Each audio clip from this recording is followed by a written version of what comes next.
Прийшли окупанти до нас в Україну, форма новенька, воєнні машини, та трохи поплавився їх інвентар. Байрактар, Байрактар.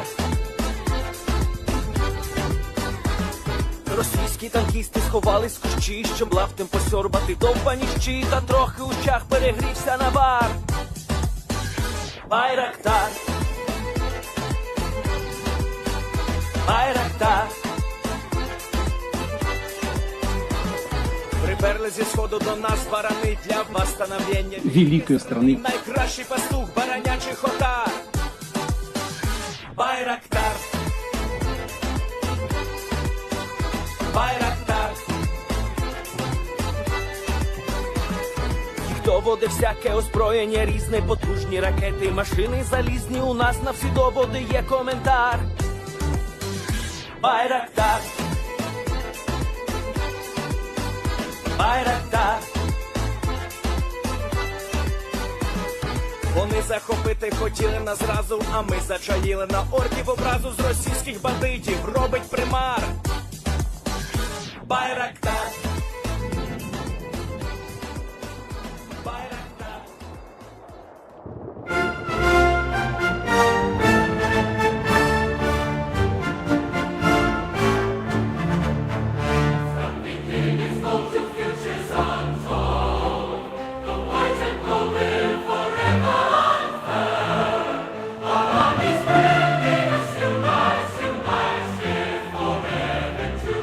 Future sun.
go! We hit the goal! Let's go, baby!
Yes. The Leaf Spring Army sends its regards.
Hello, everyone. I'm the Enforcer, and I'm accompanied by Enforcer Matt.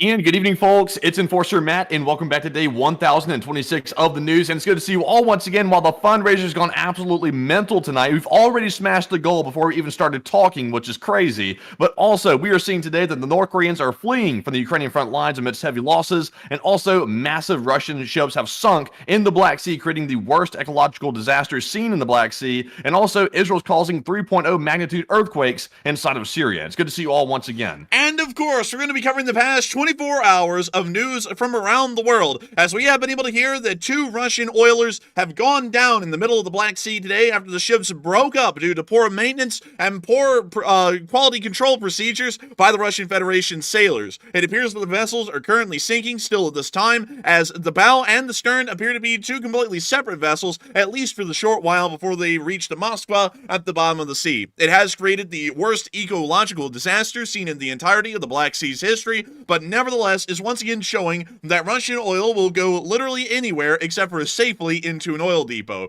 Meanwhile, we were also able to hear of a Russian floating crane that sunk today off of the coast of Yalta, down on the southern end of the Crimean Peninsula. At the exact same time, in the northern areas of the Russian Federation, or really more so in the northern areas of the Ukrainian border near to Kursk, we were able to see that the glorious soldiers of the Democratic People's Republic of Korea have conducted another revolutionary assault with absolutely no weaponry and nothing but Juche spirit, and have ended up losing hundreds of guys and were turned away by the Ukrainian defenders, who valiantly held their frontline positions and forced them to run back towards the hills and back towards the 810th Naval Infantry Brigade that was probably laughing at them after watching a suicidal charge through the middle of an open field. Meanwhile, man, it sounded like you were channeling your inner North Korean news announcer. Like when you started speaking the North Korean segment, I heard it coming through. Man, I was sitting there trying to get that Juche spirit out there, because that's about the only thing they got going for them. And speaking of Juche spirit, many of y'all will know that it's Christmas time, and the Ukrainians love to give gifts to the Russians, particularly the gift of warmth. Many people know that Father Frost, which is the Russian version of Santa Claus, actually freezes people to death. Pull up the story, I'm not lying.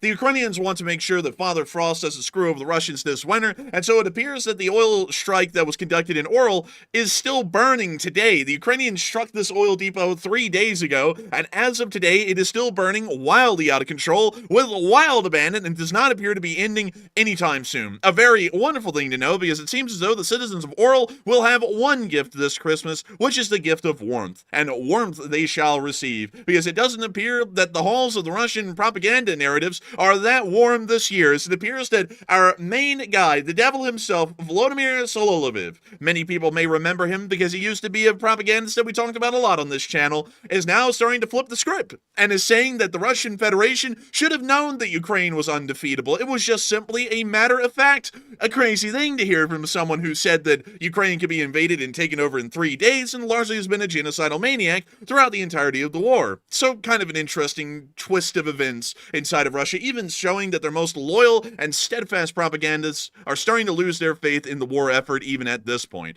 But meanwhile, down in the area of Grozny, we were able to see that the Ukrainians apparently took a recreational flight, kind of like Santa's sleigh, through the area of southern Russia, striking another Special Forces training center within the city of Grozny, but instead of Santa's sleigh being filled with presents, it was filled with like a 500-kilogram bomb that exploded on impact with the building. A very Merry Christmas indeed for those Akhmat soldiers that were inside the building at the time. However, thank you, Dawn. Outside of that, and outside of Ramzan Kadyrov most likely choking down ham and cheddar at this point due to the great stress he's now suffering due to just about every single Special Forces building being blown up inside of Grozny, we were also able to hear that down in Syria, things are still continuing as they have been. It appears that the Russians are racing to the sea still, with loads of military convoys trying to make their way towards the port of Tartus. U.S. forces already within the area of the town of Kobani on the Turkish-Syrian border are beginning to move in and occupy the base that the Russians have just left literally a day ago. It appears that the United States is already trying to fill in the power vacuum that the Russians may be attempting to leave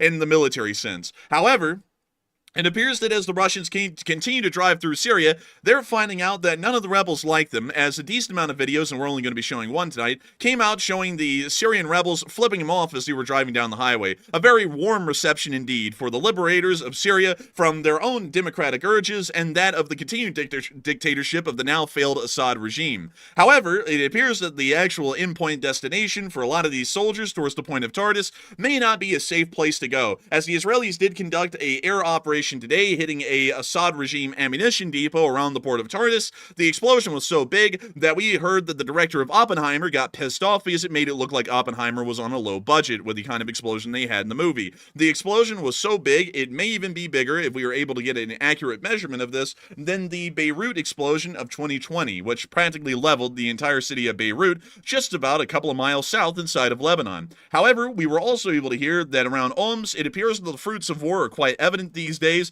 as well as a very interesting statement that President Volodymyr Zelensky is actually trying to cozy up to the new Syrian interim government and is offering humanitarian support in the form of food to the new Syrian interim government to try and ensure that the Syrian government that's created these days will not be subjected to great famines throughout the entirety of the country. Meanwhile, we have been able to hear that Israel's ground operations in Lebanon have been a wild success, suppressing Iranian-backed proxies and once again furthering Western and American interests. We have loads of... Now, real quick, Enforcer, I have to interrupt this news broadcast to tell you all that we have reached over $4,000 raised, Really? and the goal was only $2,500. We're already at almost $4,200 raised on the goal, which is insane, because first of all, we hit the goal before we even started talking, and we're getting close to reaching almost $5,000 within 10 minutes of the stream actually starting. So that is insane to see. The fundraiser is running wild tonight.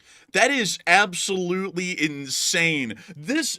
I got to, by the way, give a huge shout out to Trism, who supported, like, I believe it was $2,500 worth of the fundraiser tonight, which already got us way over the fundraiser goal, literally in just one single donation. But I got to give a massive shout out to everyone who has supported the fundraiser so far, because it has well surpassed the goal at this point. We only had a $2,500 goal tonight. We're already up at $4,000, and I got to say that it feels like a time for a speech. But put an LSA in the chat while I'm saying the speech if you're proud of seeing that the Lee Spring Army will never truly die. The Western world is one of the most interesting places that has ever been seen on the face of the planet. One of the most interesting places seen in history. Over the short time that the United States of America has existed, particularly as really the heart of the Western world these days, although it used to be Britain up until the end of World War II, the United States of America has had a very great existence from very humble beginnings. A country that existed by a group of ragtag rebels fighting against a proper British army, and then immediately broke from its shackles of British control and began to rapidly skyrocket to do things that no one would ever imagine.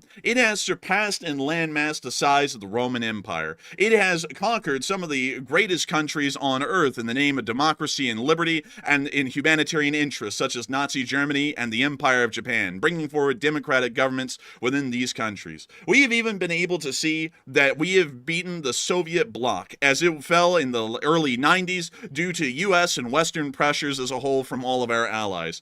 To this day, the Western world continues to stand at the very precipice of facing down the axis of evil and terror that comes out of the eastern regions of the world, from the Russian Federation, the People's Republic of China, the Islamic Republic of Iran, and many others. We will continue to face them down united, because it's not only America that makes the Western world possible, it is every single nation in the Western world that continues to make the fight against our enemies a possibility each and every day, and is a part of us being able to say that the Western world will truly triumph and that the Lee Spring Army will never truly die. And if you are a fan of the Western world and you want to continue to see that our adversaries are defeated in every corner of the globe, make sure to try and do your part by supporting the fundraiser tonight. It's already done well over the fundraiser goal, but any and every bit of support that is provided to the fundraiser is once again adding that little dagger to the hearts of our enemies and making sure that we're able to see that the Western world continues to triumph over those people. But still, with that, we've got loads of news to cover tonight. It's going to be an absolutely incredible night of news, and I cannot wait to get to any part of it. And so we're going to be moving on down right into the middle of the Black Sea, because they were having a fun time down there today. Not really. Not actually, but it was still a very interesting thing to see, because you just never see this kind of stuff before. And it was wild. I'm just going to show you all the clip.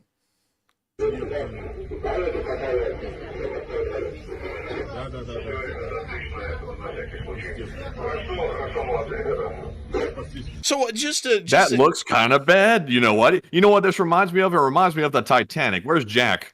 You know, that's an interesting point. You know what it reminds me of, Matthew? It reminds me of that interview where the guy was like, well, the front's not supposed to fall off. You remember that one? I think so, yeah. Let's see. The front is not supposed to fall off. I'm going to keep letting this play while I try and find this really quickly. Главное, что мы не первые потонули. Молодые люди тоже решили, блин, на Новый год дома отмечать. Они просто хотели Новый Look at год that дома water, отмечать. though. Like, those swells out there are so large. Like, that's a bad storm out there. Well, Matthew, I don't see whitecaps. I mean, I see whitecaps, personally, now that I look at it a second time. I'm just kidding with you. There's a load of whitecaps out there. It was a rough storm. It was a pretty tremendous one. And once again, the front's not supposed to fall off. Now, when we look at this part right here, this video, we can see that the front of the ship right there is sticking up out of the water, almost suggesting that the entire ship is kind of like rocketing out of the water at this point. But then we're also seeing the video is made from the other part of the ship, which appears to be still above the surface, kind of just laying flat. Now, a lot of people have always wondered, is this supposed to be what happens with ships and such things? And I believe we actually have a very small answer here, and I was able to find it from a Russian representative of the Russian Navy. So allow me to show you all this clip right here. Senator Collins, thanks for coming in. It's a great pleasure, thank you. This ship that was involved in the incident off Western Australia this week... Yeah, the one the front fell off? Yeah. Yeah, that's not very typical. I'd like to make that point. Well, how is it untypical? Well, there are a lot of these ships going around the world all the time, and very seldom does anything like this happen. I just don't want people thinking that tankers aren't safe. Was this tanker safe? Well, I was thinking more about the other ones. The ones that are safe? Yeah, the ones the front doesn't fall off. Well, if this wasn't safe, why did it have 80,000 tonnes of oil on it? Well, I'm not saying it wasn't safe. It's just perhaps not quite as safe as some of the other ones. Why? Well, some of them are built so the front doesn't fall off at all. Well, wasn't this built so the front wouldn't fall off? Well, obviously not. How do you know? Well, because the front fell off and 20,000 tonnes of crude oil spilled into the sea caught fire. It's a bit of a giveaway. I just like to make the point that that is not normal. Well, what sort of standards this are a these skit? oil tankers built to? Oh, very rigorous maritime engineering standards. What sort of thing? Well, the front's not supposed to fall off for a start. And what other things? Well, there are regulations governing the materials that they can be made of. What materials? Well, cardboard's out. And? No cardboard derivatives. We would, of course, like to thank the Russian representative from the past, actually from Australia, for explaining what went wrong with the ship, as this obviously was made of cardboard, and the front was designed to fall off. Also, by the way, Enforcer, I do see some in the live chat, mainly Miss Disa asking, where are these ships carrying oil? Yes. And right now, it appears to be these ships were carrying oil. They each had a capacity of about 5,000 tons each, and apparently they were loaded. So I'm not sure exactly if it was oil or refined petroleum of some sort, but it was loaded. Man, they were loaded, man. The guys who were running these ships had their pockets full of cash because they hadn't been maintaining the ships, oddly enough. A little interesting of a thing. But yes, these ships were filled with crude oil, both of them that went down today. This is only one of them, but another vessel of a similar design also had the front fall off. Apparently it was made out of cardboard, not built to rigorous maritime standards, and the ship then rapidly sank as well. And we can see here the Russian crew still on board the bridge, fairly perplexed as to why the front fell off of their ship. But that's the end of the clip right there, and once again showing us that things did not go well today. It just didn't at all. But let's take another look here at another ship that also went down. Второе судно пошло. As you can see, the front fell off, and the other part of the ship's back there. Little odd, right? Like, this isn't really supposed to happen. Why did it happen? And I'll actually explain to y'all really quickly as we watch this video in a loop, so that way I can explain.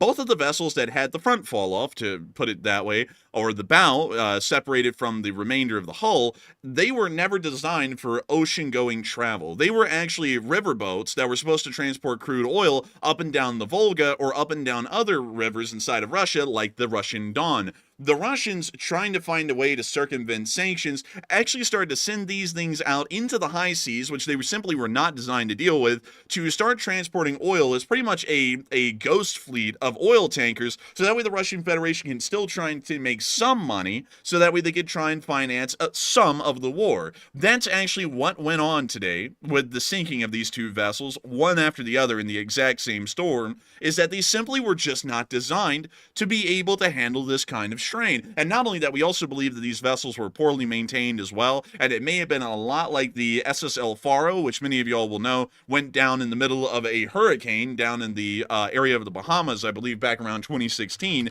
and I really want to quickly show y'all that one, because the SSL Faro is one that has captivated a lot of the public attention, at least in the modern day, surrounding shipwrecks. But let me see if I can find y'all here a picture of the El Faro before it went down. And it looks like there's not a lot of pictures on Wikipedia of the El Faro before it went down. So let me see if I can show y'all another picture. This is the SS El Faro, which was used as a container vessel to travel in between Florida and Puerto Rico. This vessel went down in the middle of a hurricane sometime around 2016 or 2017, with all hands lost on board. It was actually found out that the Sea Star company that was operating the El Faro had been poorly maintaining the vessels, and not only that, it appears that there were some very major oversights conducted by the captain in a sense, but really by the company Sea Star as the vessel was underway. But once again, getting back to the poor maintenance, this was some pictures taken on the El Yunque, which was the sister ship to the El Faro, and you can actually see that some of the bulkheads inside the vessel had quite literally rusted all the way through, and the bulkheads practically ceased to exist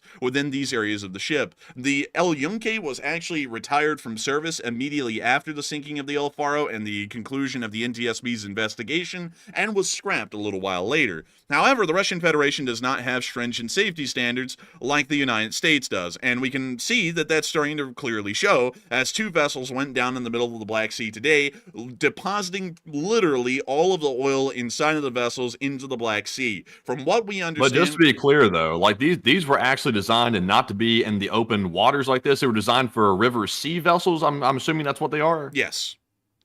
Interesting. So those are very large to be river sea vessels, actually. They appear to be pretty sizable to carry 5,000 tons apiece. But, you know, is it even wise to take a tanker out in waters like that anyway? Like, that looked like a pretty bad storm that they were out there in. That is a good question, and I do not think that vessels such as these, and we're actually going to pull them up. The Volga-Neft 212 is going to be the one we'll pull up to see what they actually look like. So let's see if I can find this here. So... oh, wow, they've already created a Wikipedia article on this thing. The 2024 Kerch Strait oil spill. Wow. So apparently it spilled all of it, according to this. Because earlier I'd heard that maybe some of it had spilled, and they were waiting to see if all of it was going to spill the boats. But apparently all of it spilled. Well, I mean, simply, Matthew, they're designed not to spill any of the oil, and they're built to strict maritime standards, of course. But let me see here, if I can get the Volga-Neft 212. So this is actually the vessel. They look big, but generally, because you're viewing them from the bridge, they're not that big. They're a bit on the smaller side for the large part. Interesting. And also, do we know where this oil was going? Because I could not find that earlier, where this was actually headed to. Because, once again, Russian oil is under sanctions, so where were they going with it? Let's see here.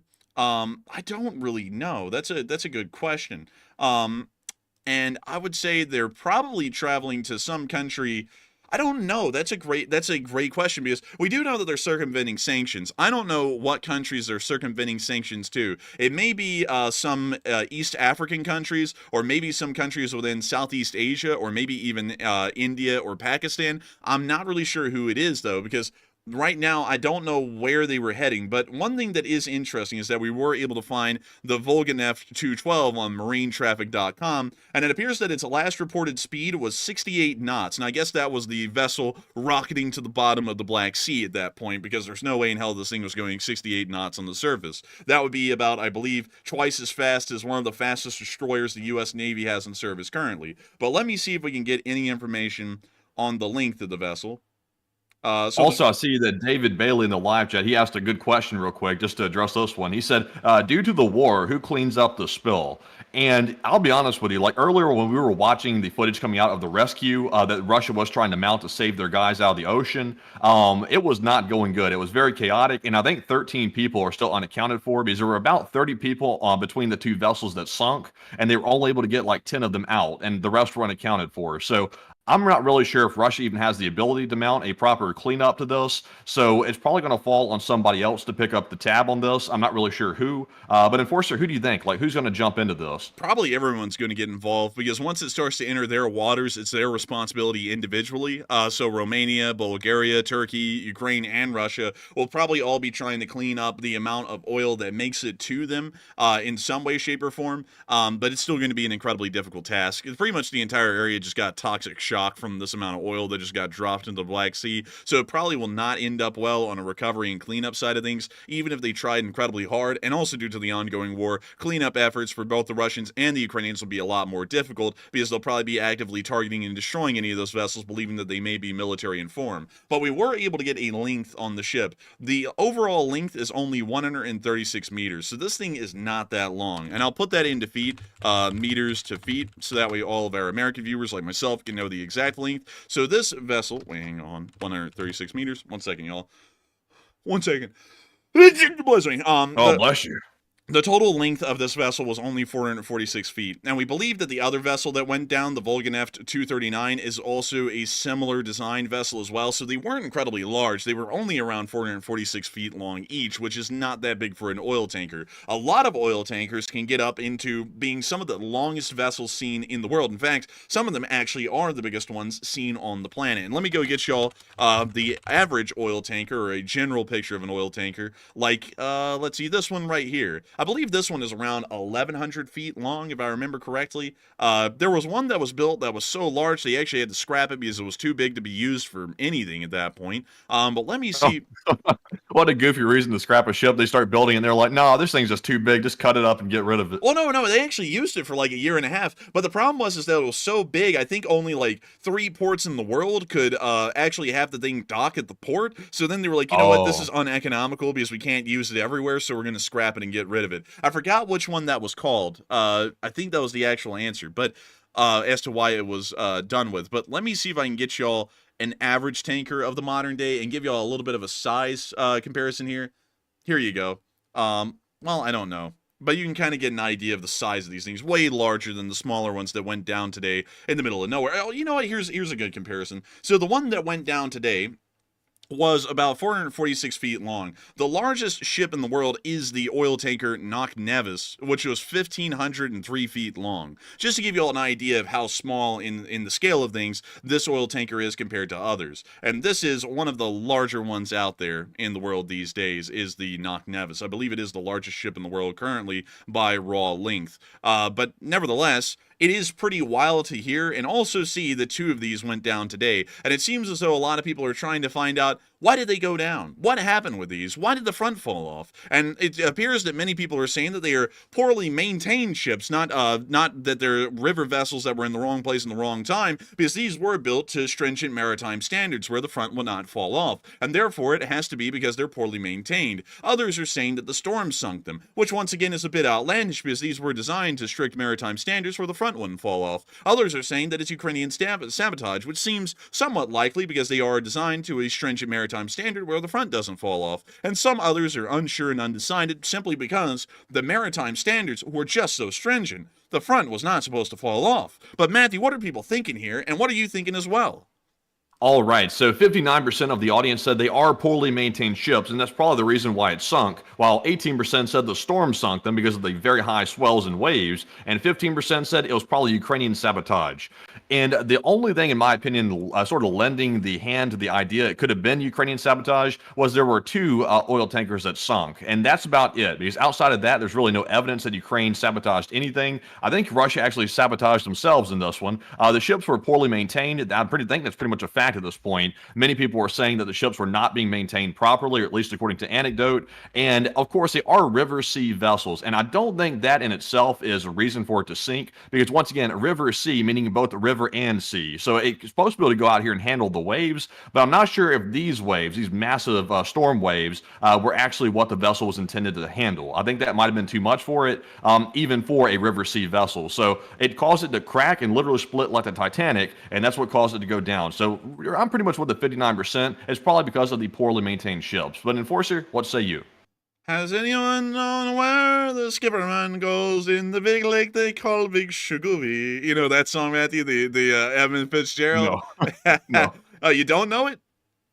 No, I actually don't. That joke fell flat then. but beyond that, though, I will say it was probably poor maintenance, and also that they simply were not designed for this sort of thing. When they say River Sea, they mean something like the Azov Sea, which I believe in most places is only about 50 feet deep, and therefore the swells and the kind of weather conditions that you'll get in that area aren't going to be severe, simply because there's not really a lot of depth to the water to create extreme weather conditions. In other places, though, like say, let's see, the Great Lakes, for example, which is the song I was referencing about the sinking of the Edmund Fitzgerald, those areas actually have some pretty deep waters, and for that reason, the ships are actually built to more stringent standards, and those vessels actually could possibly transit oceans like the Atlantic or other areas and do fairly fine, because they're already built to deal with incredibly tough weather conditions and sea conditions on the Great Lakes. But nevertheless, we do not believe that these vessels were being maintained properly, neither were they actually designed for the kind of sea that they were in at the time. We do have to remember that two of these vessels have pretty much identical design, broke up in the exact same way and went down today in the exact same area, in the exact same part of the storm. With that in mind, it's very obvious that it's not just poor maintenance that doomed both of them to the exact same fate at the exact same time. It had to have been that these vessels were simply not designed for these kinds of severe weather conditions, or the gale that was in the Black Sea today, and for this reason, the stress just simply broke the ship apart, and it went under for that reason. I would say that poor maintenance is probably a prerequisite to any Russian ship at sea. They hardly maintain anything, so why in the world would the oil vessels be maintained as well? But I would say that it also was due to the fact they were simply not designed for this kind of weather conditions, or to be in this sort of a sea for that matter. Maybe the Azov, sure, but certainly not the Black Sea. That would be my opinion on it, at least for now. Because it is weird. Also, Enforcer, I did see here, according to Chris Owicki on Twitter, who apparently did some research into it, it looks like, at least according to him, that under Russian and international regulations, those ships should have ceased operating at sea in 2008. So apparently they weren't supposed to be operating out here even right now. So I don't know what they were doing. I guess they were just ignoring the regulations completely, at least according to Chris Owicki, and they were just out here, and that's the reason probably why it went down. Yes, that's actually something I forgot to bring up, but that's why I was saying they simply were not designed for this.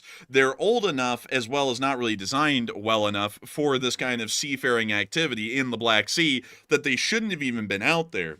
That's why both of them broke up the same way. Because don't you find it interesting, Matthew? Because in this one clip right here, we saw both of the vessels due to the different placements of the bow. This one right here is, I believe, the Volgan F-212. The other one was Volgan F-239 that had the bow pretty much broken off right in front of the vessel. And let me see if I can show that right here. This is, I believe, 239, and the other one's 212. They both broke up in the exact same midsection area of the ship, showing that apparently the bow and the troughs that they were going through in the seas were just simply too strong for this ship to actually handle, and so both of them broke their back in the exact same spot as they were going over and under the waves for the large part in this area. So it's showing that while there may have been a lack of maintenance, it really is more so that these vessels were simply not designed or supposed to be out in this kind of sea or in this weather conditions, for example, and that's what's really led to the doom of both of these vessels at sea today. And also, by the way, I did see here, someone said you can actually see the oil in the water. I didn't actually notice that earlier, but you actually can see the massive oil slick forming around the cut in the bow. You can barely see it in this video, but Enforcer, if you go take a look at our other video that's from Chris Owicki on our Twitter page, it's a little bit clearer. You can clearly see a large puddle of oil starting to spill out of the tanker itself. So it looked like that was the beginning stages of the spill, and probably a lot more is spilling out as we speak. And let's see here. I'm going to go and try and find that really quickly. It's not on the top. Here we go. Chris Owicki. Big shout out to Chris Owicki. I believe this is actually pretty much the same clip that we were showing. But you can see right over here where my mouse cursor is, the difference in between just the normal greenish gray Black Sea and then the actual black oil that's flooding out of the holds inside the ship now that they've been cracked wide open to the elements in the ocean. Oh, that's going to be nasty. That's going to be nasty as hell. Honestly, terrible. I wonder, like, I don't know how much oil was spilled, down there on the Gulf Coast back when that oil spill incident happened. Probably a hell of a lot more than this. But do we have a number just to, get a sense of the size of this? Let's see, 2024 Black Sea oil spill. Let's go back to the Wikipedia, because I think they might actually have a number on this. Here we go, the Kerch Strait oil spill. Let's see, caught in a storm in the Strait. reportedly carrying 4,300 tons of fuel oil, split in half and sank, resulting. But what about causing the vessel to begin drifting for several hours until it ran aground near the port of Taman in Krasnodar Krai. So hang on. Now this, so Wikipedia has contradictory information to what we've heard. We heard that both vessels broke up and went down today. They're saying that actually 239 sustained damage, went adrift, and then ran aground at Taman at Krasnodar Krai, which actually would have been right on the southern end of the bridge, somewhere around here. Possibly right at the base of the bridge for the large part. But we don't really know about that because I heard that that video was showing the clip of both vessels, 212 and 239, as they both broke up in the same way and pretty much went down identically. But let's go look at the BP oil spill.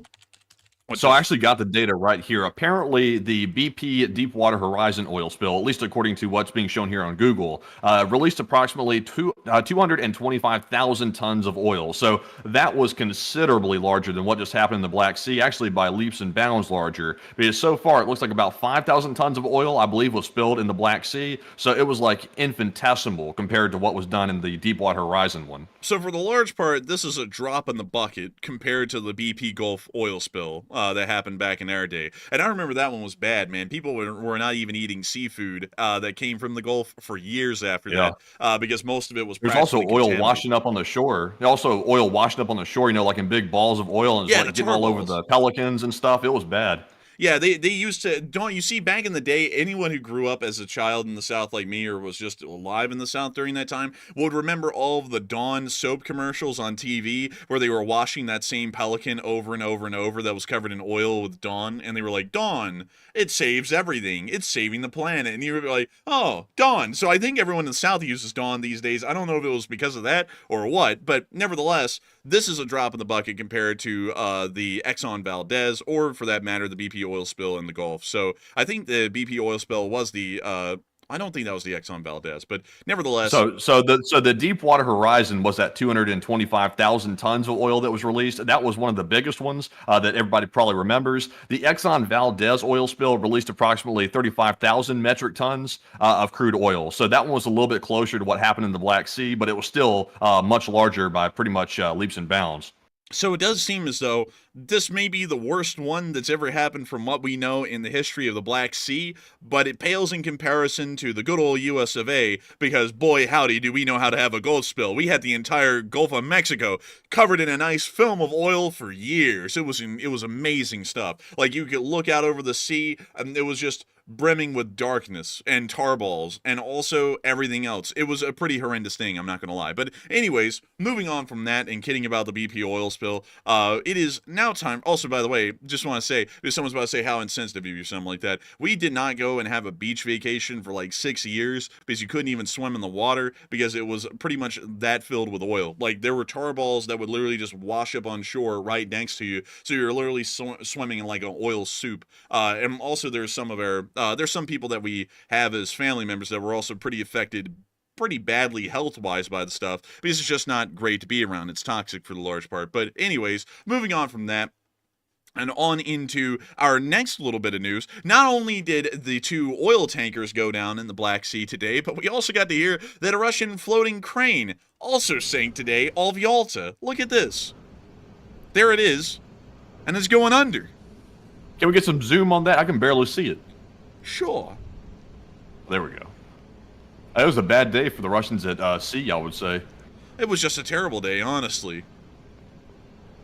And we see the tug just sitting out there. They're probably calling corporate. Also, moving on from that into our next little picture right here, we can see the crane going down here as this guy, I don't know who this is, but he keeps weirdly smiling at me down there, like he's about to say, "Hey there, son. Have you ever had any kind of NyQuil? You want some NyQuil nighttime?" Or something like that. I don't know who that guy is. But he looks weird, I'm not gonna lie. But anyways, moving on from that, and out of this clip, it is nice to see that another floating crane went down, because that will once again be making it far more difficult for the Russian Federation to recover any of their vessels that sink at sea. Moving on from that, though, and out of the area of Yalta, we were able to see that down in Grozny today, it appears that the Russian, well, not really the Russian Special Forces, whoopsie daisy, everyone. It's actually the Chechen Special Forces, the Akhmat guys. You all know the Akhmat guys, and y'all all know that they're having a great day. I wonder what if they had any pleasure flights today.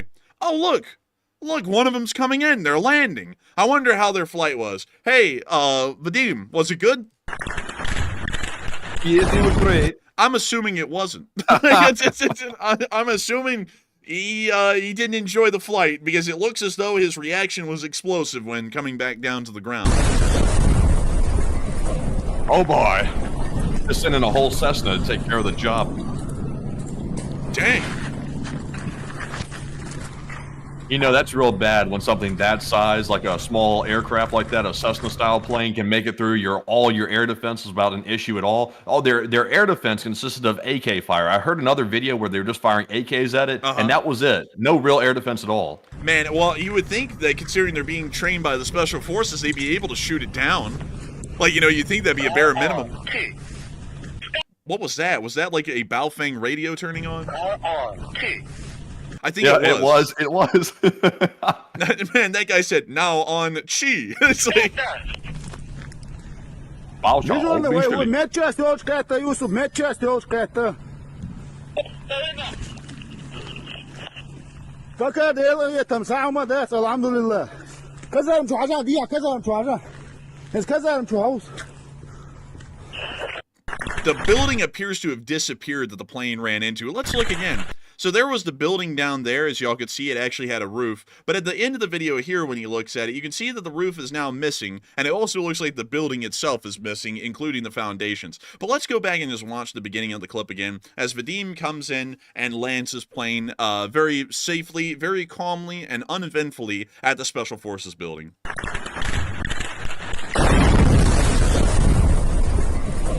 All right.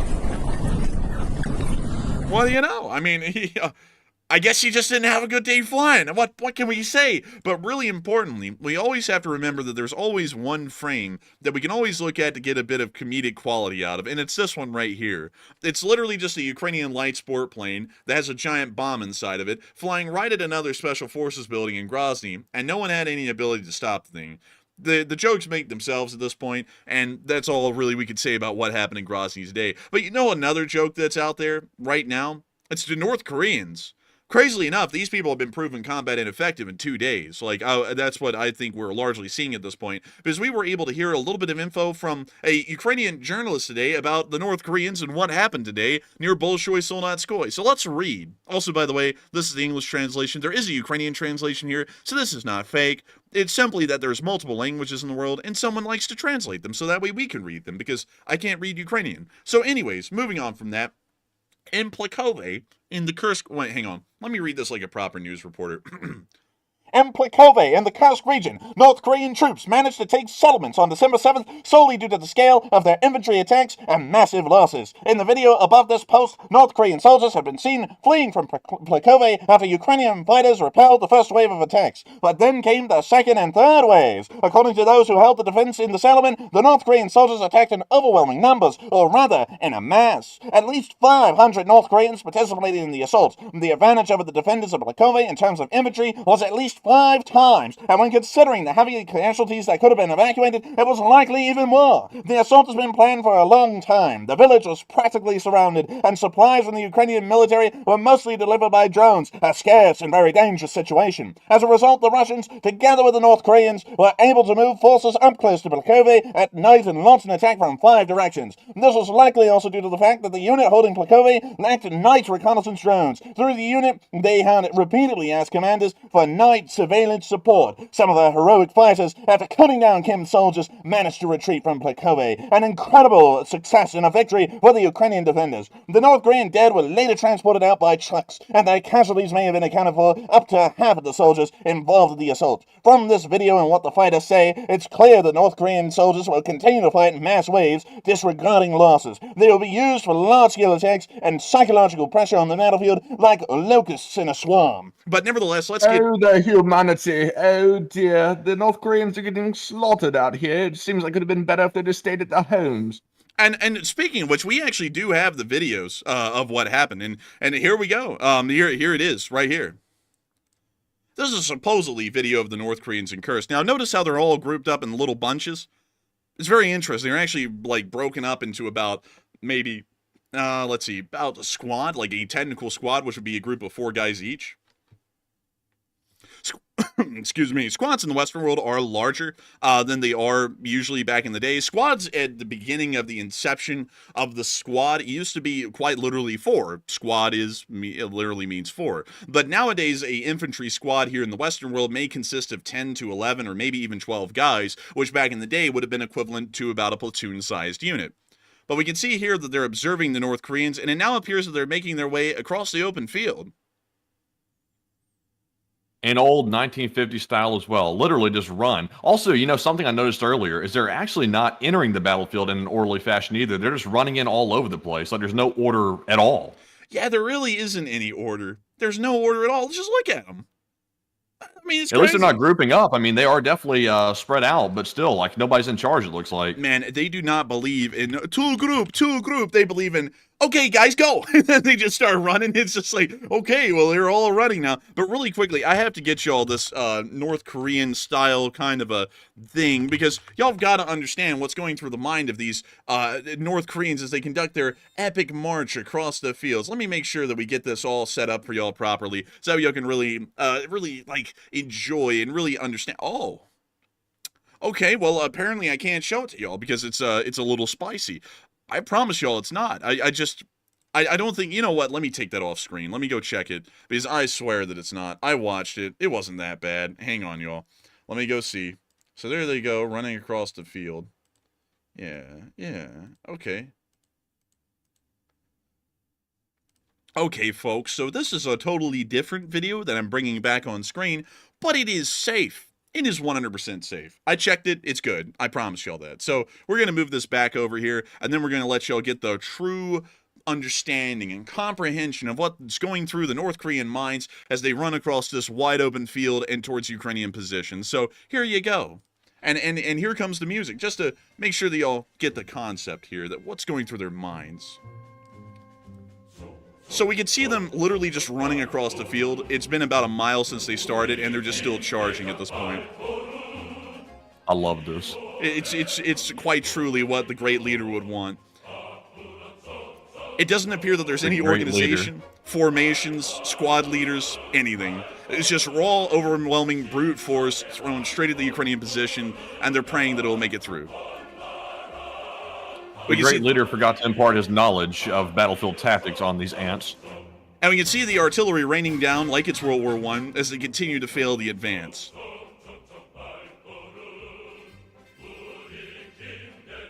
It's really like they're trying to experience World War I style methods. It's quite literally like they pretend they're in a North Korean movie where they're just going to win. Like it's like a heroic movie style charge. Oh, wow, look at that. And I don't think that they're doing well. They literally got wiped out, so I'm going to have to end the clip there. And we're going to... You know what? You know what they did right there? Like the big red circle? You know how the handbook says that the North Koreans are supposed to create kill zones and like circle the enemy? They basically created a kill zone, but for themselves and not the enemy. Dude, the commander said, okay, everyone, we are going on the offensive. We are going to create a kill zone. For them... No. Then they just ran out there into the field, and then that's what happened. But anyways, getting back to the wonderful, amazing style of the North Koreans, we're going to be, letting y'all hear the spirit of the Ukrainians as they watch the North Koreans later in the battle, then running back off the field, away from the town that they were attacking, because they simply lost offensive cohesion and morale, and then literally went running for the hills. But we are going to get the good North Korean propaganda music playing again, because you just got to have it, because it's what the great leader would want. So getting back to the clip,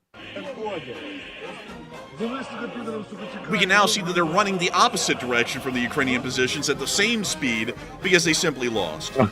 Oh, God. Look, guys, it's Mount Pektu. Let's go quick. Our great leader, Kim brings the sun born on top of Mount Pektu. It's like, and then they're running. Oh, Shanima, Mount Pektu. They really are just running off the exact same way they ran in, just pure chaos. Yeah, it is just unmitigated chaos. There's like no commanders, no nothing. They literally just said, okay, guys, go. And then they all just started running. I don't even know what the actual strategy was behind this, but I assume that that the North Koreans, because of a lack of strategy and experience, are just expecting that just sheer numbers, like they used to, would just overpower the enemy and get them through. That's what they're probably thinking. It looks to have completely failed. And that's quite obvious these days. No one works off of mass assaults or mass human wave attacks like that anymore. And what's crazy is that compared to the Russians, because in the modern day, the Russians really are the ones who kind of still do human wave tactics. But even still, the North Koreans make the Russians look like they're actually conducting tactical offensives, actually considering everything on the battlefield when they're advancing. The North Koreans literally are still doing 1950s Korean War-style charges at the Ukrainian defensive positions, like it is quite literally the Battle of the Chosin Reservoir or something along those lines from the time. It is something that is so archaic and dated at this point, it simply will never succeed, and it looks as though, at least right now, the North Koreans have lost all combat effectiveness in just 2 days. The only way that they would ever be able to achieve a frontline success is because they just simply have somehow enough morale to be able to break through the Ukrainian lines. Beyond that, it's going to be massive losses every single step of the way for very little ground. But also, if some of y'all were wondering... Do you think, real quick, while we're still on the topic, do you think if the North Koreans were actually fighting on the Korean Peninsula and they were using these similar tactics, would they be as in bad shape as they are right here on the Ukrainian front lines, or would they be actually somewhat better off because they're in their home country and in their own home territory? It would be horrendous, because if a war started in the Koreas, it would be an offensive war against South Korea initially, and considering that the South Korean special forces are, at least better equipped than the North Koreans and way better trained as well, which is a very important thing, or really just for that matter, the Korean army, the Republic of Korea's army, is so far better equipped, the North Koreans would not stand a chance. On top of that, South Korea largely uses a westernized military doctrine, pretty much identical to what the United States uses in a conventional conflict, so with that in mind, the North Koreans would not stand a chance. Also, they would be fighting in unfamiliar territory inside of South Korea, so it would be a pretty open turkey shoot for the South Koreans to... of course they get pushed back a little bit, but they would be able to stabilize the front line and then conduct counterattacks to start pushing North Korea back towards the DMZ. Yeah, I was wondering myself, as I saw someone in the live chat say maybe they have a home field advantage being back in Korea where they're used to fighting, but really they're really not used to fighting in Korea either, to be honest, because these current forces are not well trained that North Korea has. But at the same time, though, they're in a very, very unfamiliar environment inside of Ukraine and Russia. That's something they've never really seen or fight in, and they've just been basically plopped there. Like, they didn't really have much preparation for it. They just got sent there by Kim Jong-un and said, you're now going to fight for the Russians, go there and figure it out. So I'm wondering if that has a huge impact on their ability to basically consolidate their leadership, because right now it seems like they don't really have a good coordination between the Russians and the North Koreans. Maybe so. Maybe so. I'm trying to look at these. Oh. Wow, that's kitted out. That is kitted. That's pretty kitted. That's pretty nice. Let's see here. What else do they have? So the South Koreans are also using, oh, wait, this is used for aggressor training. I was about to say, there's no way they're using this in frontline service. I was like, that's what the North Koreans do, and they don't use it in frontline service. They use it for training. But to see some of the equipment that the South Koreans have, it's pretty decent for the large part. Also, once again, everything that's Russian looking or really North Korean, that is all being used for aggressor training. So it's nothing that would be used in actual combat service. It's all just for training purposes to simulate an enemy force.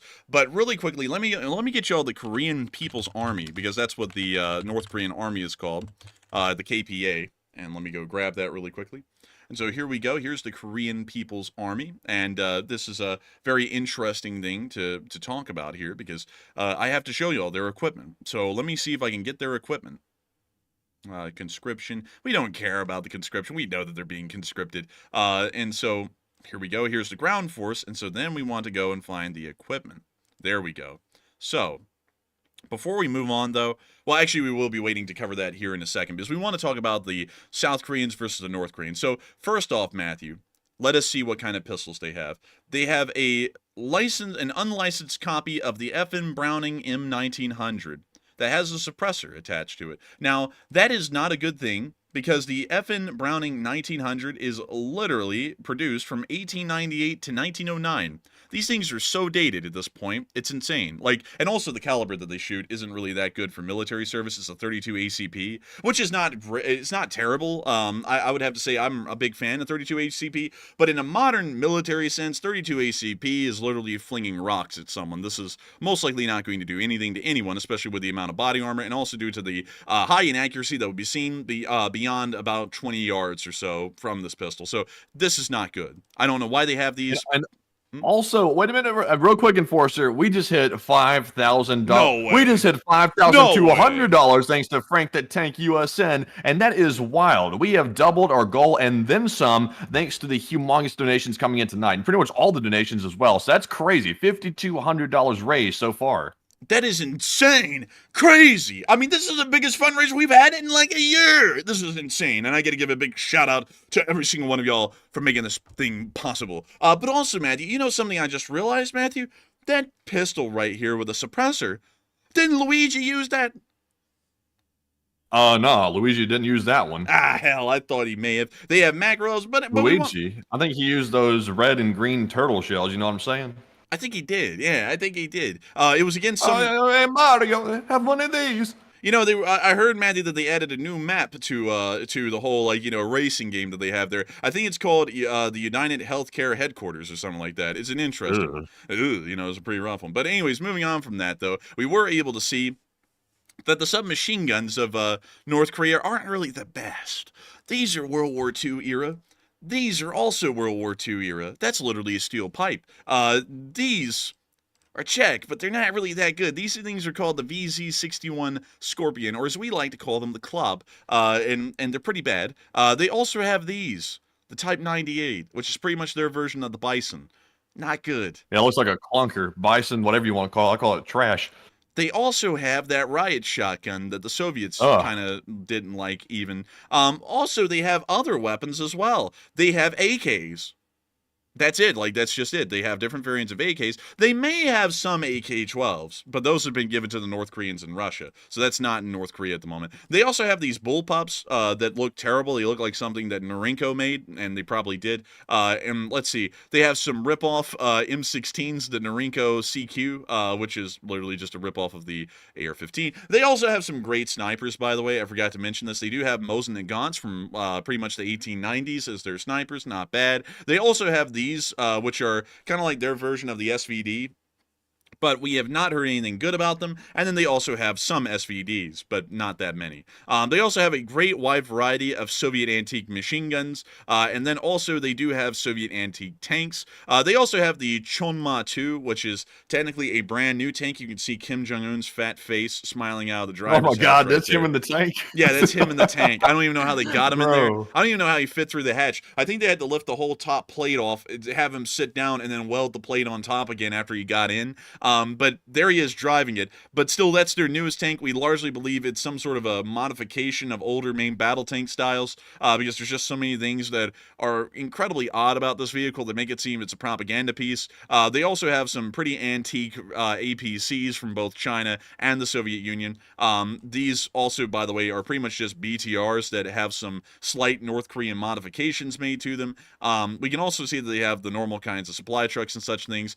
Generally not a good force. The South Koreans are, of course, way better equipped. Their actual service rifles are pretty damn decent. As you can see, Matthew will like that one. They also... Oh, man, it looks like a Daniel almost. Yeah, I mean, it's pretty damn nice. These are the standard issue, though, the K2, which is not bad, by the way. It's pretty much an AR-18, but, you know, made better, simply put. They also have some pretty nice sniper rifles, like the AWSM. From Accuracy International. Very nice rifle. Those are always great. Everyone loves them. They have great machine guns. They have, of course, all kinds of grenade launchers, something that you won't really see that much in the North Korean armed forces. And not only that, they have a lot of it, because the North Koreans really don't have a lot of equipment, so it generally just sucks across the board. That's the best way to put it. But beyond that, they have great equipment. So generally, the North Koreans would suck compared to the South Koreans in an actual conventional fight. But nevertheless, we do understand, and we do hear so many people screaming at the top of their lungs, what did the Ukrainians do to Ramzan Kadyrov today? And it seems as though it might be a warning to stop Ramzan Kadyrov from what he's doing, or maybe something else entirely. But Matthew, what are people thinking about this, and what are you thinking as well?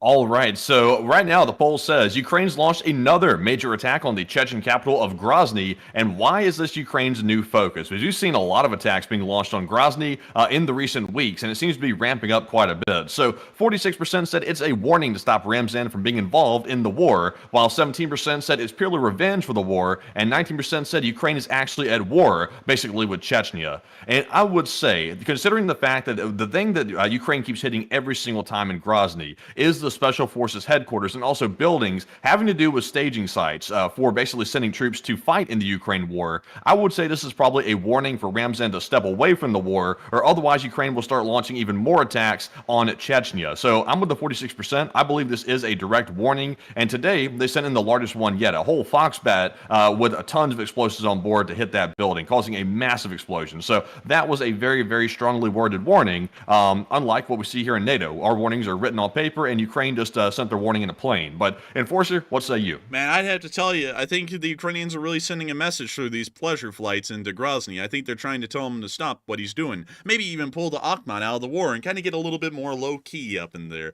I think that's what really is going on. But really quickly, I do want to say something that I find quite funny. Matthew, I think you may have seen this. Someone said, and the person is Matt Art. Interestingly enough. Whoa. But you see what they said? Look at this. I did. Please stop making fun of the North Koreans as a soldier who spent time there. You could have rocks and put up a fight in South Korea. Are you North Korean? There. He spent time there. How do you spend time as a soldier in North Korea? How's that work? Well, you could be a U.S. soldier, Matthew, that gets brought to South Korea. You know, like... Oh, he said North Korea. Well, he said stop making fun of the North Koreans because you could get rocks and put up a fight in South Korea. The way I read that is he spent time in North Korea. He worded that wrong, if that's what he meant. I don't know. I understood it the other way, but I got to say this really quickly. I got to say this. I just got to say this. Okay. So you being a U.S. soldier there, and I'm guessing that maybe you got in some kind of a fight there. The reason why it looked like you could throw rocks at people and really put up your own is because you're not the enemy of the Republic of Korea, so the cops aren't going to blast your ass because you're an American soldier. That's the honest truth. You see, because if you're a North Korean throwing a rock at a South Korean, I'm pretty sure your ass would have been blasted in the street because you would be an enemy of the state, and also you would probably be actively invading them at that point. There's a really big difference in between a civil dispute and the cops being called on you, and also being an invading force into a country. Because I would bet you money that if you went to Ukraine right now and you had a clump of rocks in your hand, you would think, oh, I could hold up a pretty good fight here at the moment. That wouldn't make any sense at all to me, because that's going off of I'm a person in South Korea as a tourist, like Johnny Somali terrorizing people who also got kicked in the head for doing that by a special forces guy. Versus I'm an invading force that's actively at war with the country. That's really the difference. The major difference in between the two. So I would have to say not really a good argument, pretty bad argument right there, because if you were a North Korean soldier throwing rocks at South Korea, I'm pretty sure you'd just be shot. Like, I think that's how it usually works. And I don't know why in the world anyone who would be a former American veteran or a soldier would try and sit there and defend the North Koreans, considering they literally want you, as well as myself, dead if they could. So I don't know why in the world you're trying to defend the North Koreans like they're some kind of a respectable fighting force, because we just literally watched them on film running at a position with absolutely no strategy or even tactics and get wiped out. So I don't know why you would be defending them, because they're literally also by the way, like, I'm a little bit lost. Not that it matters or anything, but at this point, I'm just curious. He's saying that the North Korean soldiers are actually well equipped and they can fight well. Or what's his point even? I don't even know. I have no clue. Let's see here. Let me see if I can get some. Let's see. Let's see. Hang on here. He said, "Are you an idiot? I'm an American veteran." No, we don't understand your point. Like, literally, I have no clue. You're like going off like about something about defending the North Korean military. We don't even know what you mean. So if you'd like to rephrase it, maybe we misunderstood. Are you an idiot? I'm an American veteran. Let me explain this really quickly. It does not matter if you're an American veteran. That doesn't give you a blank check to say stupid stuff like that. Like, thank you for your service, but that was a very stupid comment to say because I was in South Korea and the South Korean government treats American soldiers well because we defend them and they look weak because they didn't beat my ass like with like bamboo canes. I guess they look kind of weak to me. I don't really know what kind of a qualitative assessment that was because it just doesn't make any damn sense. So. I thank you for being a veteran, but that doesn't remove the stupidity of the comment. Like that would be the honest truth right there. So just want to put that out there because like just saying like I'm a veteran doesn't make me go, oh, sorry, you can say whatever you want. That still sounds stupid. Like I believe Douglas, what's the guy's name, Matthew? Something McGregor out there. He was a West Point. Yeah, Douglas McGregor. He's an American veteran. And he also says some of the stupidest stuff you can imagine. Like there are veterans of all walks of life. There are amazingly incredible, upstanding veterans who are quite honestly the backbone of decency in American society. And then there's also wretches as well, just like you'll find in any institution. So I'm not going to say. Yeah, we don't even know if this guy's really a veteran though. Like he's saying he's a veteran, but we don't even know. It could be literally just a nut behind a keyboard saying stuff just to cause problems. Because I don't know any vet out there that fought in any war that would say that we should be defending the North Koreans for anything, because obviously their military follows the orders of a brutal dictator who oppresses his people and wants to kill people in the West. So at what point does it become logical to defend a military like that? Why don't we start defending the Russian military then? And we don't do that. And I never heard any military veteran say, oh, like knock it off with those Russian military guys. Like they're good guys. That doesn't even make any sense. Yeah, that's goofy and stupid. And it looks like the guy's just here picking a fight, so there off he goes. But that was still a pretty dumb one. It's like, as an American soldier, because the South Koreans are our allies and they treated me well, I think they're weak. It's like, what is this, Andrew Tate? Did Andrew Tate come in here? They didn't beat me actively while I was in their country trying to defend them, so I think they're weak. That was a goofy one. But anyways, moving on from that, we do have loads and loads of other kinds of interesting stuff to talk about. Beyond that loon right there, which kind of rhymes with Yoon. Yoon Suk-yeol and Loon. It's the same guy. But anyways. What if that's Yoon coming in here or something? What if that's like Yoon on a fake account? He's like, they're not that bad. I just got put out. Man, dude, he's gonna try and chum up to the North Koreans now because he's trying to get like some privilege somewhere. But you never know. You never know. Also, I would like to thank FF1073. They said I'm a veterinarian. That kind of sounds similar. It's like he actually got me there. I was about to say, oh, well, thank you, and then I was like, wait, you're a veterinarian, and then I was like, wait a minute, that's a totally different thing. But anyways. Moving on from that, I do want to make sure that we shout out the fundraiser because it is done absolutely incredible tonight. And so, Matthew, what do we got? Oh, okay. So let's shout out that fundraiser. We're currently up to $5,290 raised, which, as y'all know, is well above the original $2,500 goal, which is tremendous to see. But let's actually shout out some of our top donors of the night thus far. We got a hell of a list going on here. So our biggest one of the night is the absolute goal-smashing donation that came in from Trism666, who put in a $2,500 donation. That is the largest donation we've had in a very long time on any Sunday night fundraiser stream. And huge shout out to Trism for being that generous and throwing in such a humongous donation that literally smashed the goal in a single donation. That was wild. Huge shout out to Trism for that. Deserves a lot of credit. Also, huge shout out to Captain Ted, who put in a 250, the second largest of the night. We also had a 200 from Frank the Tank, as well as a 100 from the Enforcer, as well as a 100 from Hal Rose, along with Activista, as well as Captain Ted once again. And then we had a 100 from Just Chillin', as well as Andy L, Juana McIntosh, as well as James Hughes, Neil Vizanot, Gene Kustra, and then a 75 from Tom S., as well as a 50 from John King, Anti-Defs, Axel K, K-Dub Janky, Dad Good, Jenna, last name Tolls, as well as a 50 from Greg Carrier, and also a 50 from Rob M. And a huge shout out to everybody, like seriously, once again, that is crazy. Like, honestly, the Enforcer was having some doubts. I had some faith in the LC tonight. I knew we were going to smash the goal, and also, not only did we smash the goal, we smashed my expectations as well, because we went well above that, and it is absolutely fantastic to see. And also, huge shout out to everybody that donated. But Enforcer, what say you? Man, throw me under the bus. Beyond that, I got to thank you so much, all of you, for fundraising tonight and putting in massive support. Over $5,000 at this point to the fundraiser. It has been one of the largest fundraisers that we've seen in a long, long time. And I got to give you all a massive shout out because each and every single one of y'all has continued to make these fundraisers possible and continue to help us to actually have an impact in support of Western and American interests around the world and inside of Ukraine itself. This support is huge, and it's going to be helping out a Ukrainian soldier who's been wounded in the line of service tremendously, because Revive Soldiers of Ukraine actually goes out of its way to pretty much resuscitate Ukrainian soldiers from the near point of death and help them out on the path of rehabilitation and getting back to their normal lives. It is absolutely amazing to know that so many people have supported this fundraiser massively, because it's once again showing that the Lee Spring Army will never truly die and will continue to stand and support Western interests around the entirety of the Western world. And so with that, I hope that gives y'all a huge bravura and thanks for that. And also, Matthew, do we have a couple of questions to answer? Yes, we do. We have a few questions to answer. And also, by the way, if you have a question for us tonight, there is no super chats on Sunday night fundraiser streams. So if you have one for us, put @Enforcer Matt in the live chat with your question behind it, and we will add it to the spreadsheet. And we'll probably be able to get to most of them tonight. But anyways, jumping into our first one, this one goes to Judy from the live chat, who said, just what does the U.S. Space Force do? And does it go to the space station?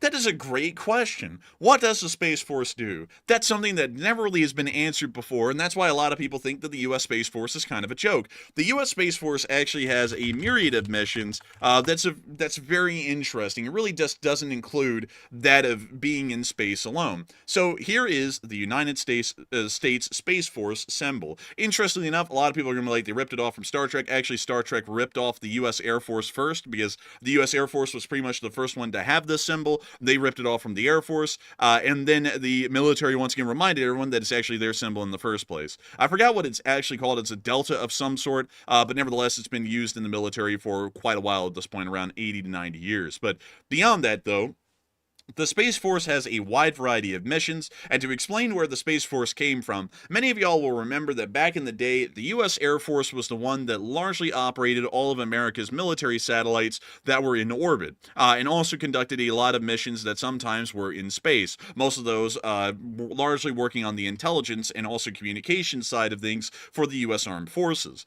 The Navy also had its own department as well that also dealt with space activities, largely operating their own communications and intelligence gathering drones, and also a decently large communications relay and surveillance relay that the United States Navy had specifically in their satellites. Back when the Space Force was founded in 2019, all of the assets, the space assets of the Air Force and Navy, were merged together into one, creating the United States Space Force. It is kind of the same way that the Royal Air Force was created in 1918, or, well, I believe 1917 or actually no, it was 1916, in the middle of World War I, to start creating a separate branch that would specialize in air operations for the British Armed Forces. This is exactly the same thing, but for the United States to be able to conduct intelligence and communication operations, and maybe even warfare, which I'll get to in a second, within the confines of low Earth orbit, or really within the area of space. What's interesting about this, though, is that the Space Force does conduct a lot of cyber operations, an incredibly large amount of cyber operations out of places like Schriever Air Force Base, well, actually Schriever Space Force Base these days, which I'll be bringing you all over to, which is right outside of Colorado Springs, which is one of the largest, it is the largest actually, restricted facility in the entirety of the United States. Crazily enough, it's a very interesting kind of a thing. They do all kinds of interesting stuff, largely dealing with cyber operations at Schriever Space Force Base, but they also conduct a wide variety of other missions as well, supporting the United States armed efforts in space and also in the cyberspace as well. But they conduct. And also, where is this again? Like, what state was this in? Colorado, right outside of Colorado Springs. Oh, interesting. That's yeah, that's pretty cool. Right outside of Colorado Springs. I think I've heard of that place before. Yeah, you probably have heard of this place before. There's all kinds of stuff here. There's, let's see, there's Cheyenne Mountain, and the Cheyenne Mountain Space Force Station, which is inside the mountain. This was taken over by the Space Force. There's also Schriever Space Force Base, or is it still called technically Schriever Air Force Base, although it still has been taken over by the Space Force entirely. And there's also Peterson Space Force Base right over here. There's a lot of Space Force operations that happen in Colorado Springs, but there's also a great deal that happens throughout the rest of the country. But once again, segment, one of the main priorities of the Space Force is intelligence gathering, counterintelligence, as well as communications and intelligence support for the armed forces of the United States. There's also a smaller part of the Space Force that does conduct something called orbital warfare, which is a concept that involves the United States actively sabotaging and destroying enemy satellites and communications and intelligence gathering systems in space, as well as defending our own. It's a very interesting branch, and it's one that's heavily underplayed because when it was created, for some reason, everyone just wanted to treat it as a joke, but it is probably one of the most important branches, at least in terms of potential, that we have in the modern day for the United States Armed Forces. And it is one that probably will become crucially important as time goes by. Just like the United States Army Air Corps did and eventually turned into the Air Force, the Space Force is now once again doing pretty much the same thing in a completely different realm of warfare. One that's largely unseen and pretty much invisible to the naked eye, but is still as important in the modern war space as really any other part of the fight. So a pretty interesting thing for that fact. But I hope that answers your question very well about what the United States Space Force is. I personally have an insanely large amount, probably a wildly bizarre amount of friends that are in the United States Space Force, and so I always get to hear a little bit of why the Space Force is at least a little bit important, and then I read up on it a lot and then was like, wow, this is actually wildly important to U.S. strategic interests around the globe, and also continuing to keep our military prowess pretty much sharpened to a edge for the best sense. So anyways, I hope that answers your question well, and with that, we are on to the next one. All right, so our second question of the first question segment is going to go to Dan D., who said, what do you think of the chances that the war will end because Russia has an economic collapse? I believe the chances are very high. I would actually have to be honest with you. I believe that's the highest chance at the moment for the war ending. At this point, I would say that the Ukrainians achieving a strategic victory on the ground, completely defeating the Russians in Ukraine and pushing them out, is practically impossible at this point. Same as the Russians being able to push the Ukrainians all the way back pretty much to Poland and defeat them that way. An actual battlefield victory at this point is impossible in the war, given the current conditions. So with that in mind, I believe that an economic collapse is one of the most viable and likely options for a defeat of the Russian Federation in the conflict.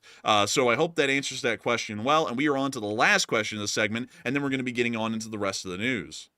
All right, and this one goes to Matthew Sheffield, who said, how will the collapse of Captagon manufacture affect the motivation of nefarious armed groups? If they can't get their drugs, how are they going to be?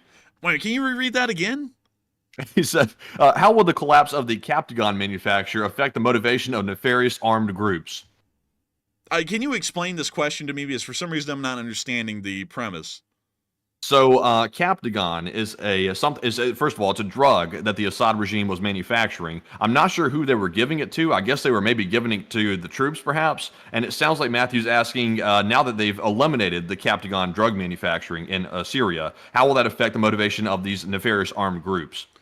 I would have to be entirely honest with you. I'm going to have to declare ignorance on that because I have no idea what that is or how it was even used.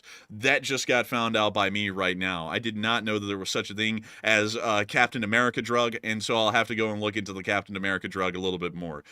So I can tell you this. From what I know, apparently Captagon, that's a slang word for it, I think. There's a scientific word which I cannot pronounce, but apparently it's a psycho drug of some sort that apparently is like a co-drug of an amphetamine. So it's a stimulant, a very, very strong stimulant. And apparently it was given out to someone in Syria. Let's see here. It says here a huge quantity of Captagon ready for clandestine export, so maybe they were dealing it instead, was captured by anti-Assad forces that took control of Damascus in 2024. So let's see. It looks like the smuggling of Captagon, the psychoactive drug, became Syria's principal export, exceeding the total of all other exports under the Assad regime. So that's crazy. Wait a minute, Matthew. Now that you've talked about this a little bit more, I think I know who actually was behind all of this inside of Damascus, Matthew. I really do. I know you're about to pull up. I know it. Oh, no. I know. Well, there's no way you know. There's no way you know. I know. Irviton. Walter White. Oh, I thought you were about to pull up Hitler or something. No, I was gonna pull up Walter White because everyone's saying it's like meth. So I was like, well, isn't he the guy who was behind it? But yeah, I think this was the guy that they saw leaving Damascus on Assad's private jet. I think it was Walter White. Because it sounds as though this stuff is it blue? Is it blue in color? No, I think it's actually in like a capsule or a pill form. It's generally like generic looking. I'm not really super familiar with it because I'm just like barely like knowledgeable about it, but it's pretty like mundane looking.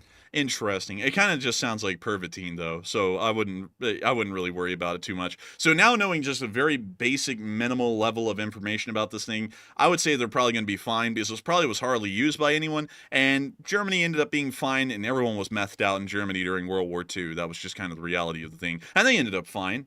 So I think it'll be okay. I think it'll be a-okay and just fine. And so with that, I hope that answers that question incredibly well, and it is now time for us to get back into the news. And what more news do we have? Well, we have Solovyov changing course. Look at this. I'm going to be reading the subtitles here. This phrase about taking Kyiv in 3 days. I'm asking 2 questions. First question, the population of the city of Kyiv. The second question, the size of our grouping. We didn't even have enough soldiers to even control the Kyiv metro. So, of course, there was never any real plan to take Kyiv in 3 days. If we had set such a goal, we would have to completely use different methods. Kyiv could have been taken in 3 days. And another question is simply what type of weapons to use. Of course, to wipe it off the face of the earth and plant a flag on the rebel, but we don't fight that way. It's like, don't y'all? Like, I mean, like, every single city in Ukraine's been leveled at this point that y'all are fighting in, so it's like, don't y'all fight that way? But anyways, moving on from that, it appears that Solovyov is trying to cope, and it also appears that oil's burning while he's coping. So, here's the fire. 3rd day, still toasting. Man. The city of Oral is it's still having some problems. Look at this. Man, it sounds like You think they're going to be able to put this out, by the way? Like, is it going to keep burning until it burns the whole place down like usual? I think it is. Also, Matty, did you hear that? Listen to this. Is that the sound of fried chicken cooking out there? Fried chicken. It's KFC. It's Colonel Sanders with the 12 herbs and spices. Yeah, but listen to that, dude. It literally sounds like someone put, like, chicken on, like, a pan with oil in it. Listen. That's weird. It kind of does, actually. It's got a nice cooking oil sound to it. Maybe it was oil, like cooking oil. Yeah, it literally sounds like they're frying up chicken out there in that fire. I would not eat that chicken. Like I would rather just starve to death than eat that because you would probably get 900 different types of cancer eating that. But anyways, moving on. Also, Enforcer, before we get too far away from it, I see so many people adding their 2 bits in on the Captagon thing in Syria. And I'll admit, like, I don't know everything about it. I just know a little bit. So that was the extent of my knowledge earlier. But apparently from Leonardo Willie, he said, no, it's a seriously bad drug. And it's a big deal in the region. It's highly addictive, and they're all strung out on it, and they'll be going nuts. Also, JR Does Stuff said the drug's used all over the Middle East and Africa, and Activista added in that Assad's netted $6 billion a year from it, and that's how they financed pretty much every bad thing they were doing. So apparently, that was key to the Syrian Assad regime's economy, and it looks like maybe a lot of people in Syria are strung out on that drug, and now that it's been eliminated from manufacture, and also the huge supply of it has been eliminated as well, at least allegedly, that's going to cause some problems with people having withdrawals, actually. That's interesting. We'll have to explore that a little bit more on Tuesday when we eat the birds. But moving on from that and into the location unknowns, we were able to see that a Russian Shahed has actually lost connection and just crashed today. It wasn't shot down, it just lost connection and crashed. There's the drone.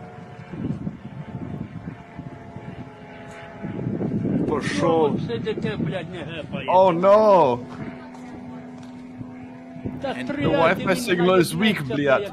And it's still going, but then weirdly enough, it just sounds like the motor cut out.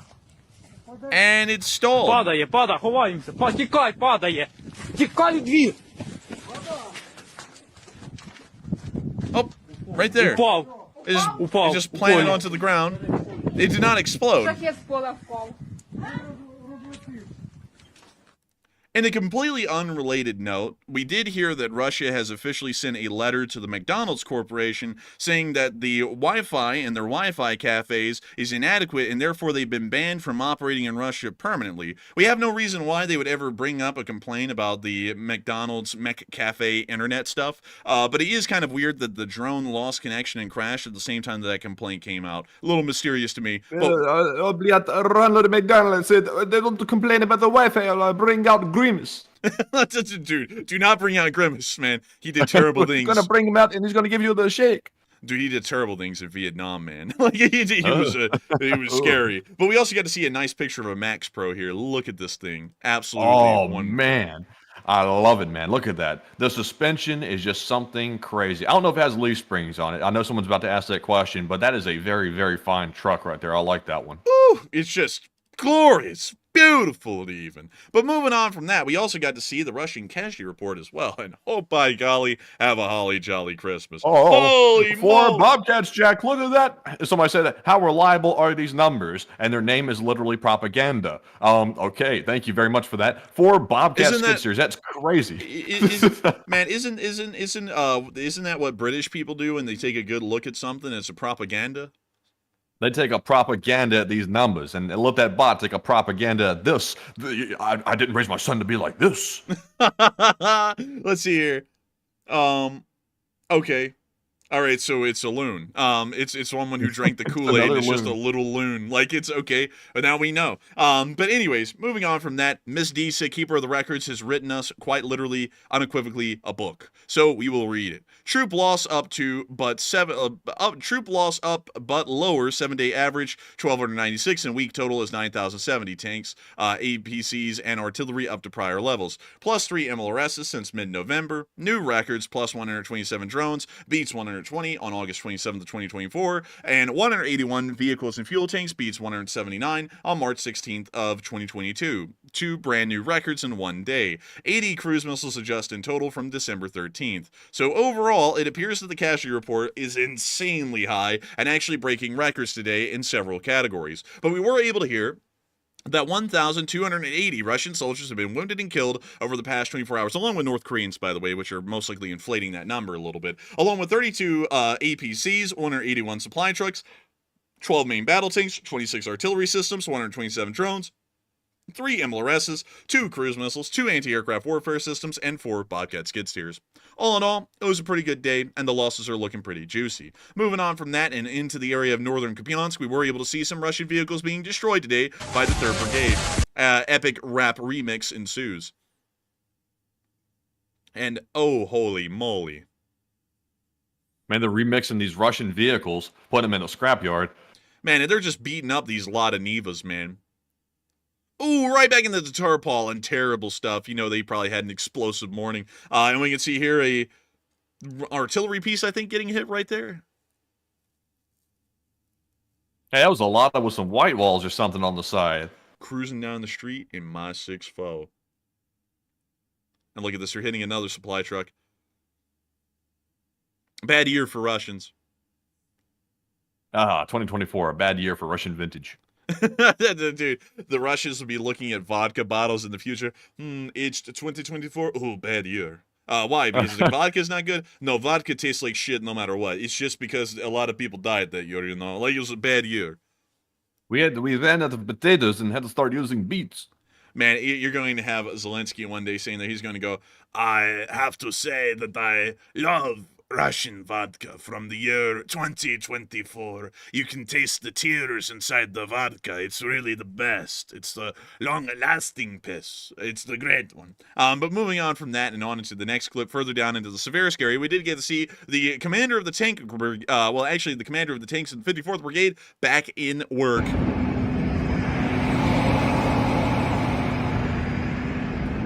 Just driving around. In that frigid cold, too. That dude's face is freezing off. You know his face is going to feel like it's burning when he gets like back and he takes off the little ski mask there, and you know he sits there in the warm heat. It's gonna feel bad. But we also got to hear that apparently the Russians are now using motorbikes only, which sounds to be kind of suicidal. But we'll wait and see on the results to come back on that one. Meanwhile, we also got to see a Ukrainian Leopard 1A5 on the front. Look at that thing, heavily modified as well to try and get it a little bit more protected, but still really neat. We also got to see a little bit further down the line in Touretsk that the Petar teams are still at work today blowing up Russian buildings. This is a completely different clip than the one from yesterday, but still showing pretty much the same strategy. Okay, we can hear some sort of like spiritual music playing in the background, most likely copyright. We can now see them climbing out the back of the vehicle with their demolition charges ready to go. They start running up to the building and they get ready to toss them on into the basement. And here they go. They throw him in. And they go running back for the armored car. Actually, he's an M113 this time.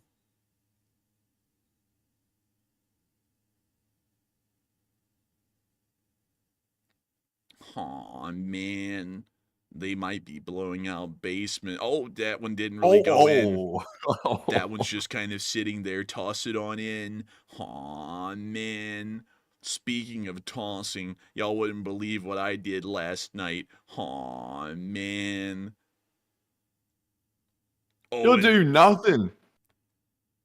Oh! I don't know what that was, but they're now hopping in. It looks like that soldier's kit may have started burning there for a second. And now they're on the move. It looks like the Russians tried to hit him as the demolition charges were about to go off. The charges then went off, and the building that the Russians were in went down. Collapsed entirely. And that's the end of that clip, but a pretty wild mission that the Ukrainians undertook again today within the Touretsk area. However, the city is looking like a hellscape these days, and it is looking like it is, of course, a Russian battlefield. Solova said the Russians don't fight by leveling cities. I would have to say this looks to the contrary. But moving on from that now, the area, and on down into the Pokrovsk direction, we also get to see a column of Russians blown up behind the lines just a little bit right here.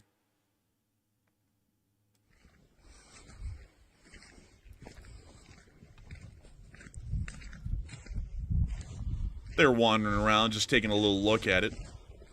No harm in looking, right?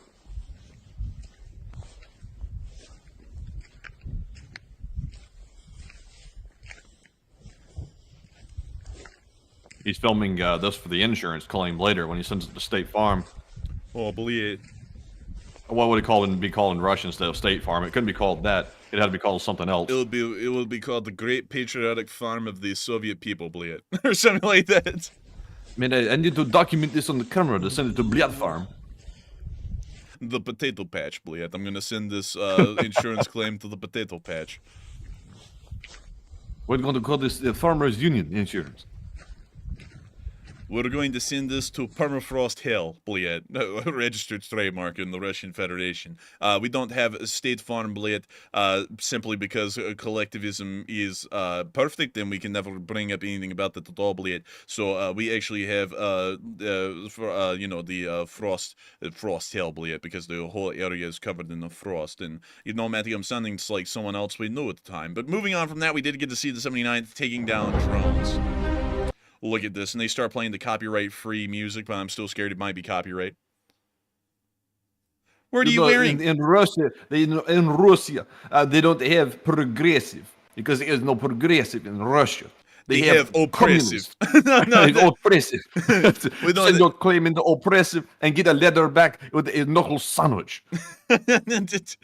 You put in an insurance claim to oppressive, you end up in child park one day dead, 2 in the back of the head, Bliat. Like, no, the only thing the insurance company be giving out is lead, Bliat. They say, I send an insurance claim. I said, all this is claim. It's not truth. Man, in Russia, I bet you, man, there's no such thing as a real insurance company in Russia at all. Insurance, nothing is certain in Russia. No insurance.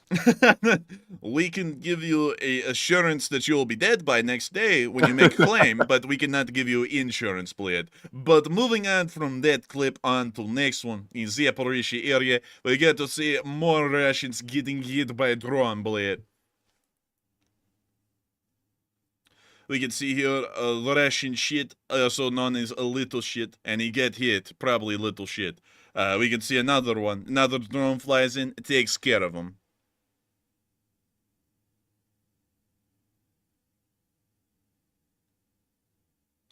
And we can see them dropping grenade.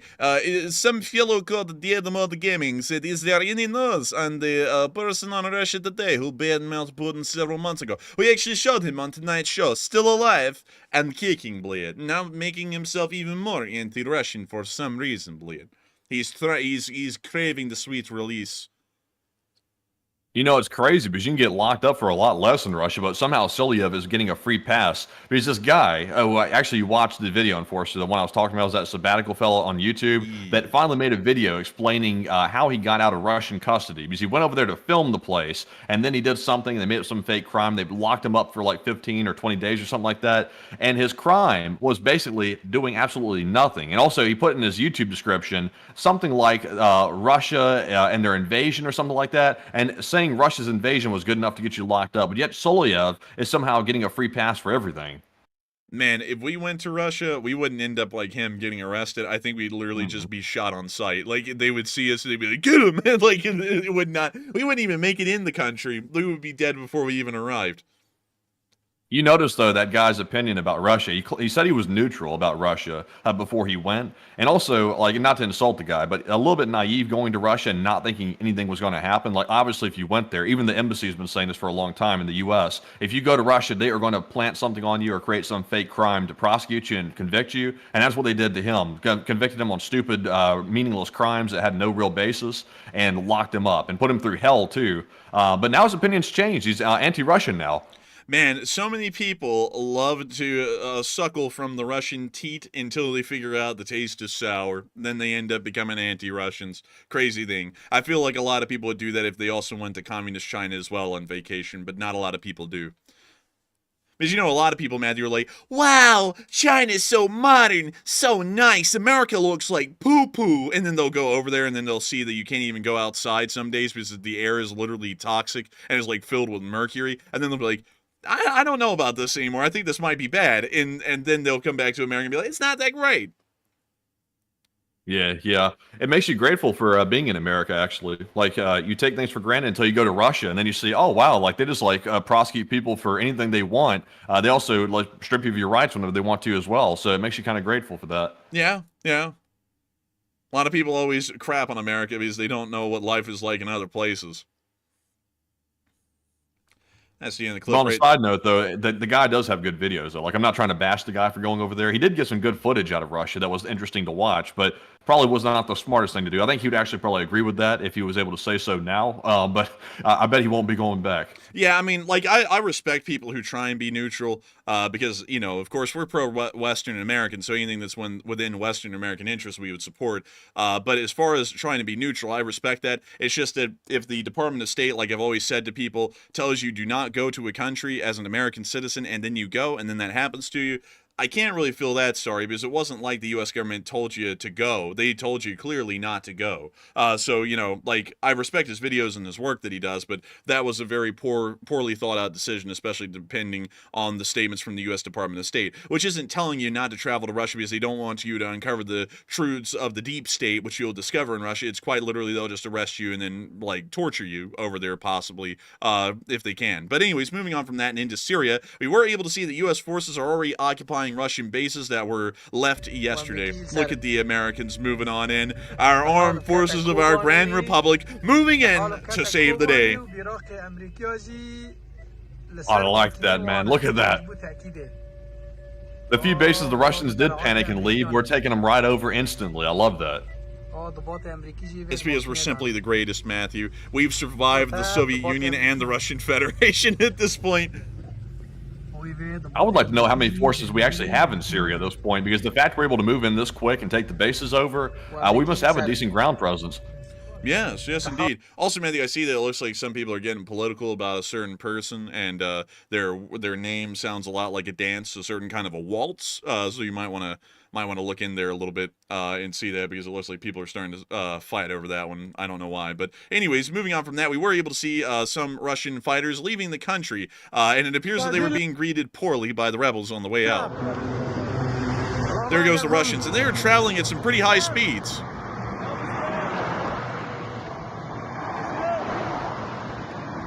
They're giving them the birds that they'll eat on Tuesday. No, they almost got run over right there. Oh. Don't hit me. The guy literally let out a yelp, dude. He went, eh, like, or something like that. Dang, that guy was going to square up with the truck. But anyways, that's the end of that clip. Meanwhile, the Russians are heading towards the port of Tartus, but on the way, of course, people get parched. And you always need a delicious, juicy fruit to get yourself onto the port of Tartus. And some people always say that war is a fruitless venture. I would have to beg to differ. There are fruits of war, and the Syrians are showing it quite clearly. Behold, the fruits of war. The fruits of war and the vegetables of war too. Looks like they're selling some. I can't really tell what that is. Maybe some corn, some cabbage, or something like that. I don't know what most of this is actually, because they're so small in the picture. I know that's corn, but I cannot really tell what the rest of it is. Maybe those are little like little cutie oranges or something like that. They look incredibly small, but I don't really know what most of it is because we can't really see it too well. Those do look like giant cabbages though, and it does appear the fruits of war are real. You're seeing them in picture form right here. But moving on from that little picture, it does appear that while there are the fruits of war quite evident in the city of Oms, other areas appear to have the blossoming of near nuclear explosions, as we were able to see that the Israelis hit a Syrian ammo depot today near Tartus, and it quite literally created a near nuclear explosion. Here's the clip.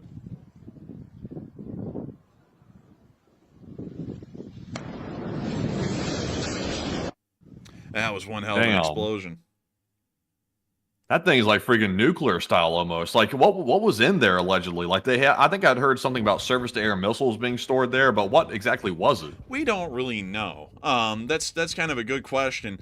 There's been loads of theories, but I wouldn't know which one's true at this point. So quite literally any theory could be accurate. Nuclear weapons though are a bit of a stretch, but pretty much anything else on the table could be a possibility. I saw someone trying to claim, and they're a propagandist for the Assad regime that sadly is out of a job now for them. Sadly for them, they were saying that Israel launched a tactical nuke, which was insanity because obviously it was an ammunition depot. Yeah, they launched a tactical nuke, and then there were secondary explosions because tactical nukes do that, you know? Like, it's like, yeah, sure. But anyways, moving on from that and out of that little clip, we were also able to see that Tartus has largely been emptied out, and a load of contractors now are starting to pop up on the outside of the port, possibly trying to get some sweet Russian money to get them out of the area, considering that they don't really seem to be welcome there still. But moving on out of that and down into the area of Damascus, we heard that President Zelensky is offering humanitarian support to the Syrian interim government. As he stated today that we can already help Syria with Ukrainian grain, flour, and oil, I instructed officials to immediately discuss this. A very interesting thing, considering that many people say that the Syrians are an evil group of people, and it appears that Zelensky is now going to openly help them out. A little bit weird. I don't know. Maybe he's just blind and naive like I am and really stupid. Who knows? But moving on from that, we were able to hear that the Israeli ground operations in southern Lebanon have been a major success. And according to a release from the Israeli Defense Forces today, in the past couple of months, the IDF has seized over 10,000 individual weapons and other equipment pieces during operations in southern Lebanon. Additionally, over 1,000 strikes have been conducted on Hezbollah infrastructure and assets in the same time period. It does sound as though their operations in southern Lebanon are doing incredibly well at this moment, and once again driving a death nail into Hezbollah, an Iranian-backed proxy, and once again supporting American and Western interest in the region. But moving on out of Syria, it is time for us to get on up into Ukraine and cover the speech from President Volodymyr Zelensky here on day 1026 of the war. And so without further ado, here is the speech. Speech! Здоров'я, шановні українці, українки. Сьогодні новий крок в нашому державному застосунку «Армія Плюс». Тепер можливі переведення для воїнів Національної гвардії України. Зараз на першому етапі для воїнів Нацгвардії відкриті переведення всередині Нацгвардії. Але є завдання додати можливість також переведень між підрозділами Збройних сил України та Нацгвардії. Найближчим часом в Армію Плюс будуть додані ще підрозділи наших прикордонників. Станом на сьогодні є вже 3607 позитивних рішень щодо переведень для наших воїнів Збройних сил України. Команда Міністерства внутрішніх справ активно працювала разом з Міністерством оборони, щоб був результат для наших нацгвардійців. Дякую. Конкретний позитив для воїнів і можливість дати людям більшу мотивацію. Також сьогодні є новий хороший результат у нашої програми «Є підтримки» вже майже 7,5 мільйонів заявок. Із них більш ніж 2 мільйони заявок для дітей. Вже тривають виплати і 4 2,5 мільярди гривень перераховані вже людям. Найбільший напрям витрат – це комунальні послуги. І зараз зимою дійсно дуже важливо підтримати якнайбільше наших людей, наші українські сім'ї. Будь ласка, реєструйтесь для є-підтримки. Також є можливість оплати квитків на нашу залізницю, українські книжки, донати для волонтерів. Кожна самі можуть обрати потрібний напрям. Це підтримка для всіх наших людей в державі. Сьогодні обговорив з нашими урядовцями Міністерства закордонних справ та Мінагро питання про продовольчу допомогу в рамках програми «Зерно з України», зокрема, допомогу для Сирії. Це наша гуманітарна програма, яка вже зробила багато для стабілізації продовольчої ситуації в складних регіонах світу. Зараз ми можемо допомогти сирійцям українською пшеницею, борошном, нашою олією, нашими продуктами, які глобально працюють для гарантування продовольчої безпеки. Координуємось з партнерами та сирійською стороною, вирішуємо щодо логістики. Обов'язково підтримуємо цей регіон, щоб спокій там міг стати для нас опорою в русі до реального миру. Звичайно, сьогодні була доповідь головкома Сирського по ситуації на фронті та в районах проведення Курської операції. Важка ситуація на Покровському напрямку і з Курахова. Я вдячний всім підрозділам, які знищують там окупанта. Також окрема вдячність нашим воїнам на Курщині. Там потрібна сила, щоб досягти правильних результатів для України, для українців в дипломатії. Кожен, хто зараз б'ється заради України, реально виборює для України майбутнє. Нам потрібен надійний мир, гарантований мир. Обов'язково реалізуємо наші завдання. Слава Україні! And Hiram Slava. And with that, that is the end of the speech from President Volodymyr Zelensky. And I gotta say that it is an incredible night tonight without a shadow of a doubt.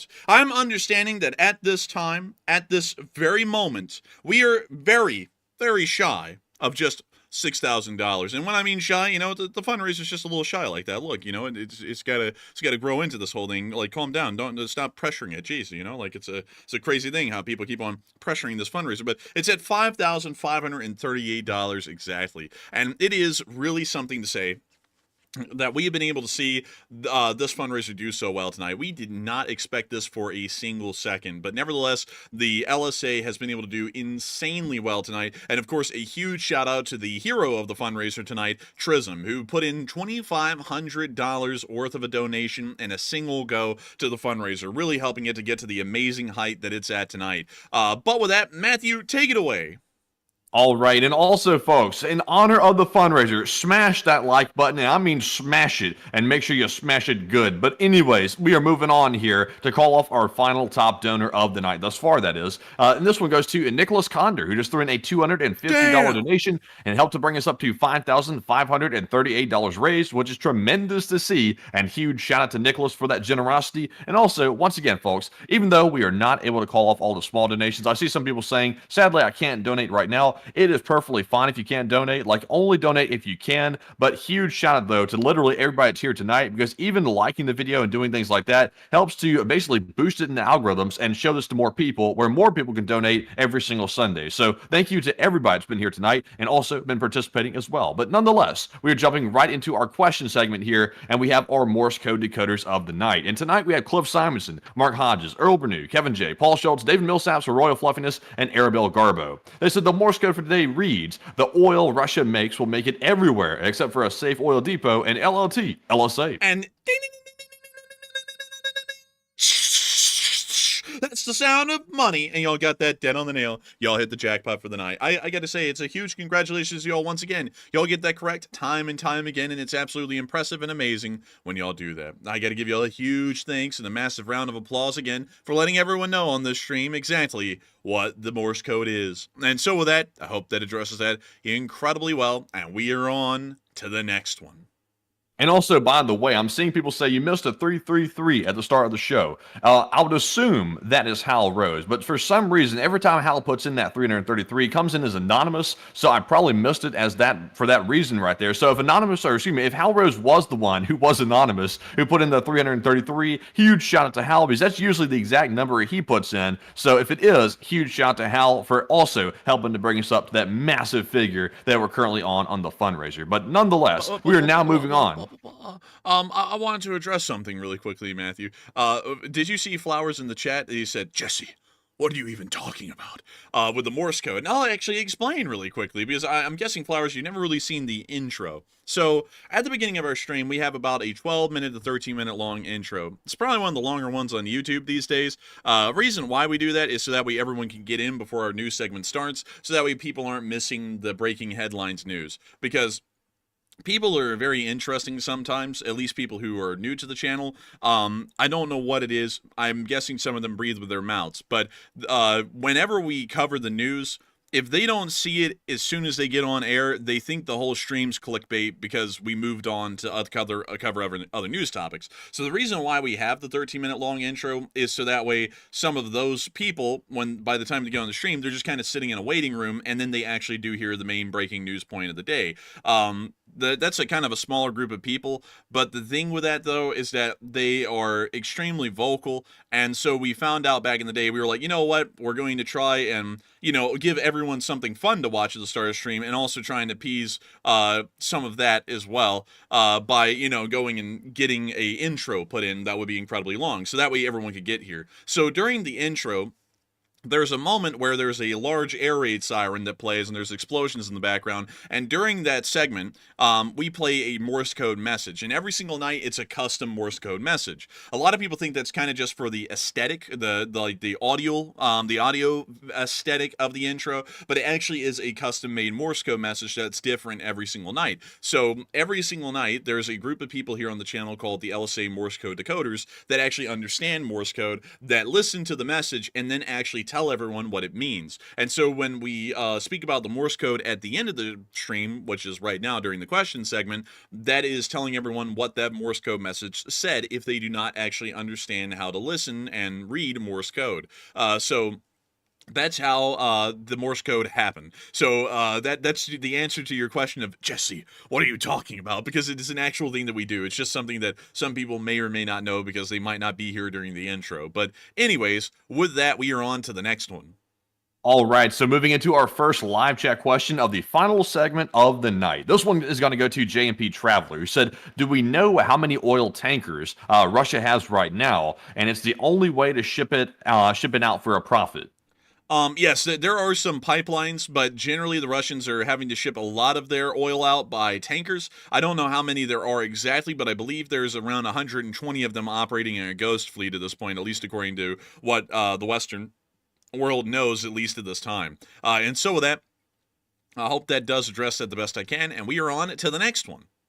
And our next one here is going to go to, let's see here, Leonce Pierre, who said, hello, Enforcers, and hello, Leonce. Oh, hello. He said, did you hear that the powers to be reversed their thoughts on misidentified planes and said that they are unidentified drones flying, but not to worry that they're on it? I don't think I've heard anything about that one. Matthew, could you explain that question to me a little bit better? Because I'm not sure if I'm just mishearing it or misunderstanding it or something like that right now.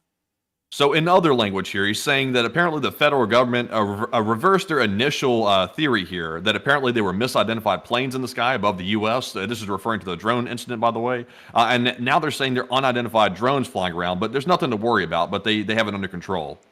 Oh, yeah, we have heard about that. We covered that yesterday. We decided to cut that segment out, though, for reasons. So, we didn't cover it at all today, although there was a couple of interesting things that happened. But yes, we did hear that yesterday. And so I hope that answers that well, and we are on to the next one. And surprisingly enough, even though we did not mention that in the stream tonight, we actually got a decent amount of questions on it here in the spreadsheet. I think it's about maybe 30 to 40% of the questions might be about that. So, yeah, so actually people are like bringing it up on their own. So we'll have to address it, of course. But moving on here to our next one, we'll try to get the question about Ukraine first and then save the rest for last. So this one's going to go to David Tablet, who said, if the Russians are under sanctions, then where were those ships going with the oil? I really want to know that. I'm not really sure, but I would assume that it's a country that probably is not sanctioning Russian oil like China or India, and they're using these vessels to pretty much circumvent the sanctions and be able to transport the oil to these countries anyways. I think that's what's happening at the moment, and that's where they were heading most likely, or maybe to some sort of an East or West African country, which would also be a likely destination for these vessels as well. So I hope that answers that well, and we are on to the next one. And our next one here is going to go to John Underwood. He said, when were the 2 Russian tankers that sank? When were they built in Russia? And also, how old are they? Let's see here. Maybe we can find that information by typing in the such and such thing. Let's see. Let me go see what the names of them were. Volganeft 212. Volganeft 212. Volganeft 212. There we go. Now, let's take a look at this thing. I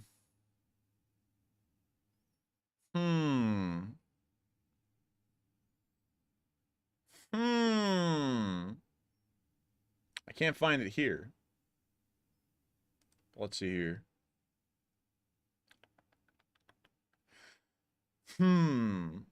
Yep, there we go.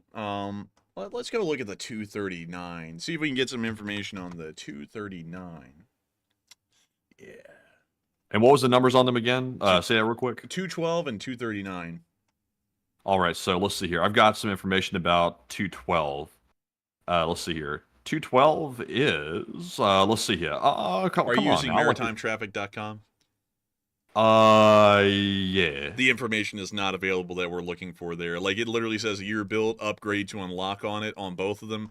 So we wouldn't be able to know the exact year that they were constructed, unfortunately. But I hope that kind of... Wait. I got you something. Here's another site, shipspotting.com. I guess they're foamers, but they're for ships. Let's see here. This is the Volganeft 109, which I don't know if they're like numbered in the order they were built or something. Like 109 might be close to 112. I'm not sure if that's the simplistic way it actually works, but it looks like the 109 was actually built in 1973, which looks vaguely similar to the one that did crack in half today. So maybe around that time.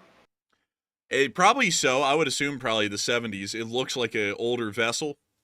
So that's what I kind of assume, I suppose. But once again, I don't really know as much about ships and ship design as I do, say, trains, because I can tell you a lot about trains, not that much about, like ships for the large part. I can tell you some of the general stuff, but not a lot. But really quickly, speaking of that, man, like, let's see if they have this here.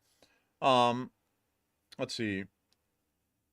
They have train spotter apps, interestingly enough. So they have, like, spotter stuff for everything, man. Also, I like how the picture of a rail fan is this picture right here of that British guy who said, "I'm glad I stayed up for this. This is a treat." So, like, it's that guy. He's become the face of... Governor, I would like to go see me a nice train today. Man, that guy's actually pretty chill. He's a pretty cool guy, honestly. He just does His that name weird... is literally just rail fan? No. He's like, that's just the description of people who watch trains, Oh, okay. But let's see here. I don't know. This is the Uruguayan Railway. I'm not going to lie. This one kind of looks a bit like a beater. I don't know why. I don't really like it that much. Like it's, I just don't like it. I don't respect it. Oh, look at that. I bet you like that though, Matthew. Oh, no, I do like that quite a bit. That's the Shinkansen. Yeah, the Shinkansen N700 series, which is one of the newer ones right here. Oh, yeah, I like that. I like that a lot, actually. That's a fast one. I like that front, like, duck nose it's got on it. Quack, quack. Yeah, it's pretty neat. It's a pretty cool little train right there. But let's see here. On a 1939 camera excursion train. So they were already doing rail fanning in the 30s. I didn't expect it to be something that was that old. I thought rail fanning really started around the 50s and 60s when people started to have a lot more free time. But these guys would literally get out of the steel mill, I guess after like a 14-hour day, and then go take pictures of the trains. They were like actually obsessed. They had to have been obsessed at that point because they're like, damn, my joints are tired. Jeez, I've really had a long day in the steel mill. Well, let me go get the AGFA and go take a picture of a train. It's like, how the hell can you do that? I would be so like bushed. I'd be like, nah, forget the trains. I'm just going to sit at home. But oh, wait a minute, Enforcer. Wait a minute. I was just about to say this earlier. I said, where is Walter A. Lakota Jr.? And he actually just arrived. Speak of the devil. But Walter's not the devil. That's just a phrase. But Walter said, aloha, I'm here and ask me a question. I'm glad you arrived, Walter, because you are the foremost knowledge on ships in the live chat. Yay! And I was looking for you. I didn't see you earlier, though, but also welcome. We do have a question for you. I believe it's the Volganeft 212. And what was the other one, by the way? 239. 239. Do you know when those ships were built for a fact? Because it looks like it was around the 1970s or 80s or something like that. But we would like to hear it from Walter himself, because he would probably know. You know what? I would like to get that answer. Also, Matt, you know something else that's interesting? Let me go grab this really quickly. One train that is slept on a lot, well, nowadays, because the Shinkansen is really like the one that everyone loves. But one train that's really slept on that I think is really cool is the TGV from France. I like that one a lot. That's a cool one. Yeah, these are pretty cool. I think these are just incredibly neat. The original ones also looked pretty cool. The original ones over there in orange. The newer ones are either in blue or a white color. I think it's like a white blue or a white red paint design that they have on the modern ones, but they're incredibly cool. They have duplex coaches, meaning that it's a bi-level coach, which is also incredibly cool as well. And these things can kick it. I think they can go technically as fast as the Shinkansen. And let's see here. Let's see. Oh, wait a minute, hang on. The TGV actually set the world record for fastest wheeled train, reaching 357.2 miles per hour during a test run on the 3rd of April of 2007. So this is actually the fastest active high-speed train in the world. It actually beats out the Shinkansen as well. That's pretty interesting. I think if I remember correctly, I actually made a video a while back when the Russians were actually trying to sabotage this train or something like that, or a train similar to it. I think they might have actually done something to the rail tracks or the boxes on the railway, and they messed it up during the Olympics, I think it was. I can't remember. Yeah, I think it was. But another interesting one is the American Acela, which is the high-speed train of the United States, which is actually inspired and designed heavily off of the original TGVs from France, but also incorporates tilting technology like you would find in the British Class 390 Pendolino, which is one of the first, I believe, tilting. Well, actually, I don't think it was the first. I think the Acela was the first high-speed train that also tilted that was in service. That wasn't the advanced passenger train from the UK, which technically really wasn't in service because it was more like a testing thing, and then it failed testing, and then they pulled it out of service and scrapped it. But still, this thing's really cool as well. But what's even cooler, what's even neater, Matthew, is the Avelia Liberty, which is the brand new high-speed train that was made by Avelia Alstrom to replace the Acela. It looks like they were going for like the Airbus Beluga, like at the top of it or something. It has that bulbous look. It kind of does, but this thing technically can go faster than the Acela on current infrastructure, so it'll be decreasing travel times over the length of the entire Northeast Corridor, I think by about 40 minutes.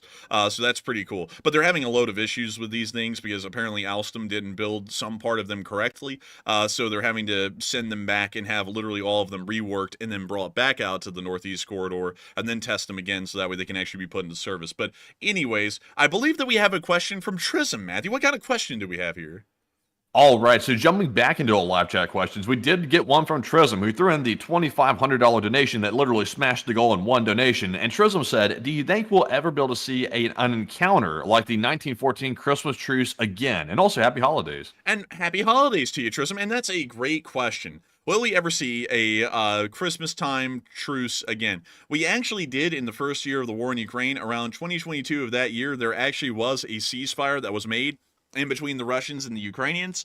It only lasted pretty much for Christmas Day, and then the actual Christmas that the Ukrainians and Russians both observed didn't have a treaty that year, which was in early January. I think it was like January 7th or 8th. They didn't have a ceasefire for that Christmas, but they did have one for the Western Christmas on the 25th of December. At least it was tried. In some areas it worked, and in others it didn't.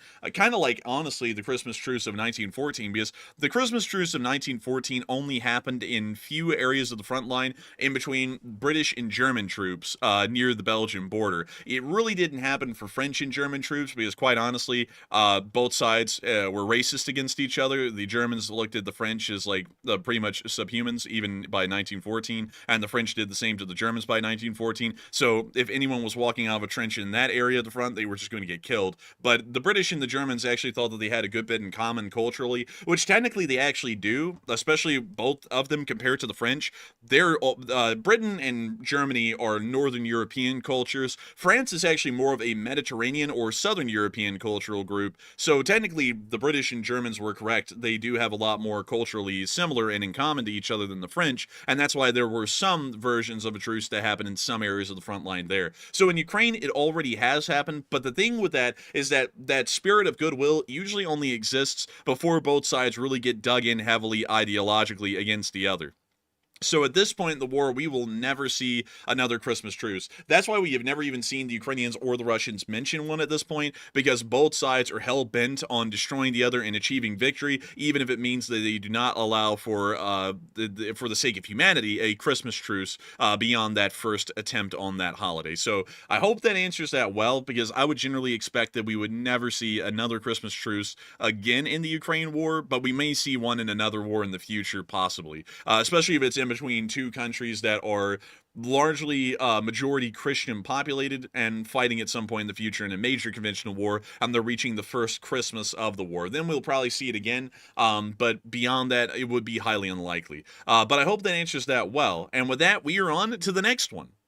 All right, so let me grab one more question out of the live chat. We'll save it for a little bit later when we start getting toward the end of the question segment. It's about the drones, but it's a pretty good question. But we're going to move on here to our next question about the Ukraine war. And let's see here. It looks like Chesty Puller, he came into the live chat tonight. He said, do you think any country will step up and deploy soldiers into Ukraine? I'm doubting that any will. If any country would or had the highest chance to, it would be Poland or France. But beyond that, I'm highly doubting that even they would get involved. It seems as though everyone's still trying to really avoid a direct confrontation with the Russians. So at this point, I would assume that they most likely wouldn't. And so I hope that does answer that question well, at least the best I can. And with that, we are on to the next one. And also, while we're at it, big shout out to Richard Ham. He threw in a $50 donation and helped to bring us up to $5,734. So huge shout out to Richard Ham for that donation. And also, I saw Jose Diaz put in a 20. Huge shout out to Jose as well. But with that, we are now moving on here to our next question. And this one is going to go to Ambi Pambi, who said, how do the dead get picked up after battle? And is it a temporary ceasefire because North Korea were loaded in a truck?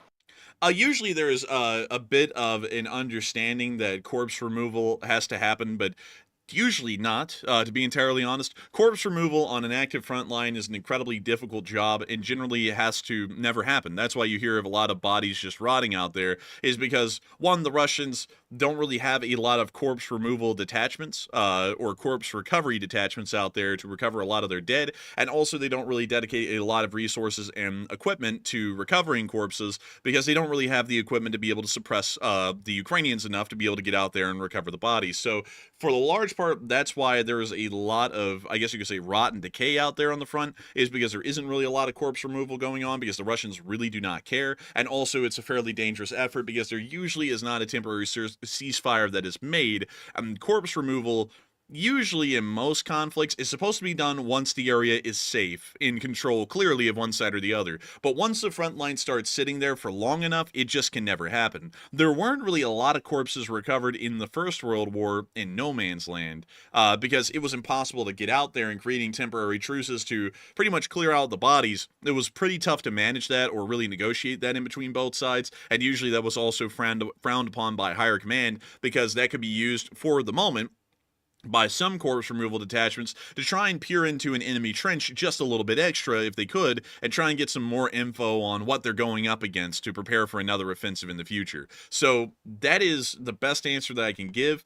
Generally, there isn't ceasefires that are made, and it's pretty tough, if not impossible, for the Russians specifically to be able to do it, and it's really tough for the Ukrainians. Sometimes some Ukrainian bodies are not recovered, and they do end up also decaying on the front lines as well, and then have to be recovered and then pretty much reinterred at that point later to another location outside the front line. But I hope that answers that well, and we are on to the next one. All right, so our next question here is going to go to Quantum Fighter, who says, should the Ukrainians mobilize everyone from the age of 18, and would it make a difference in the defense, and maybe for possible counterattacks, and would it show the world that they are all in? I would say that Yes, they should.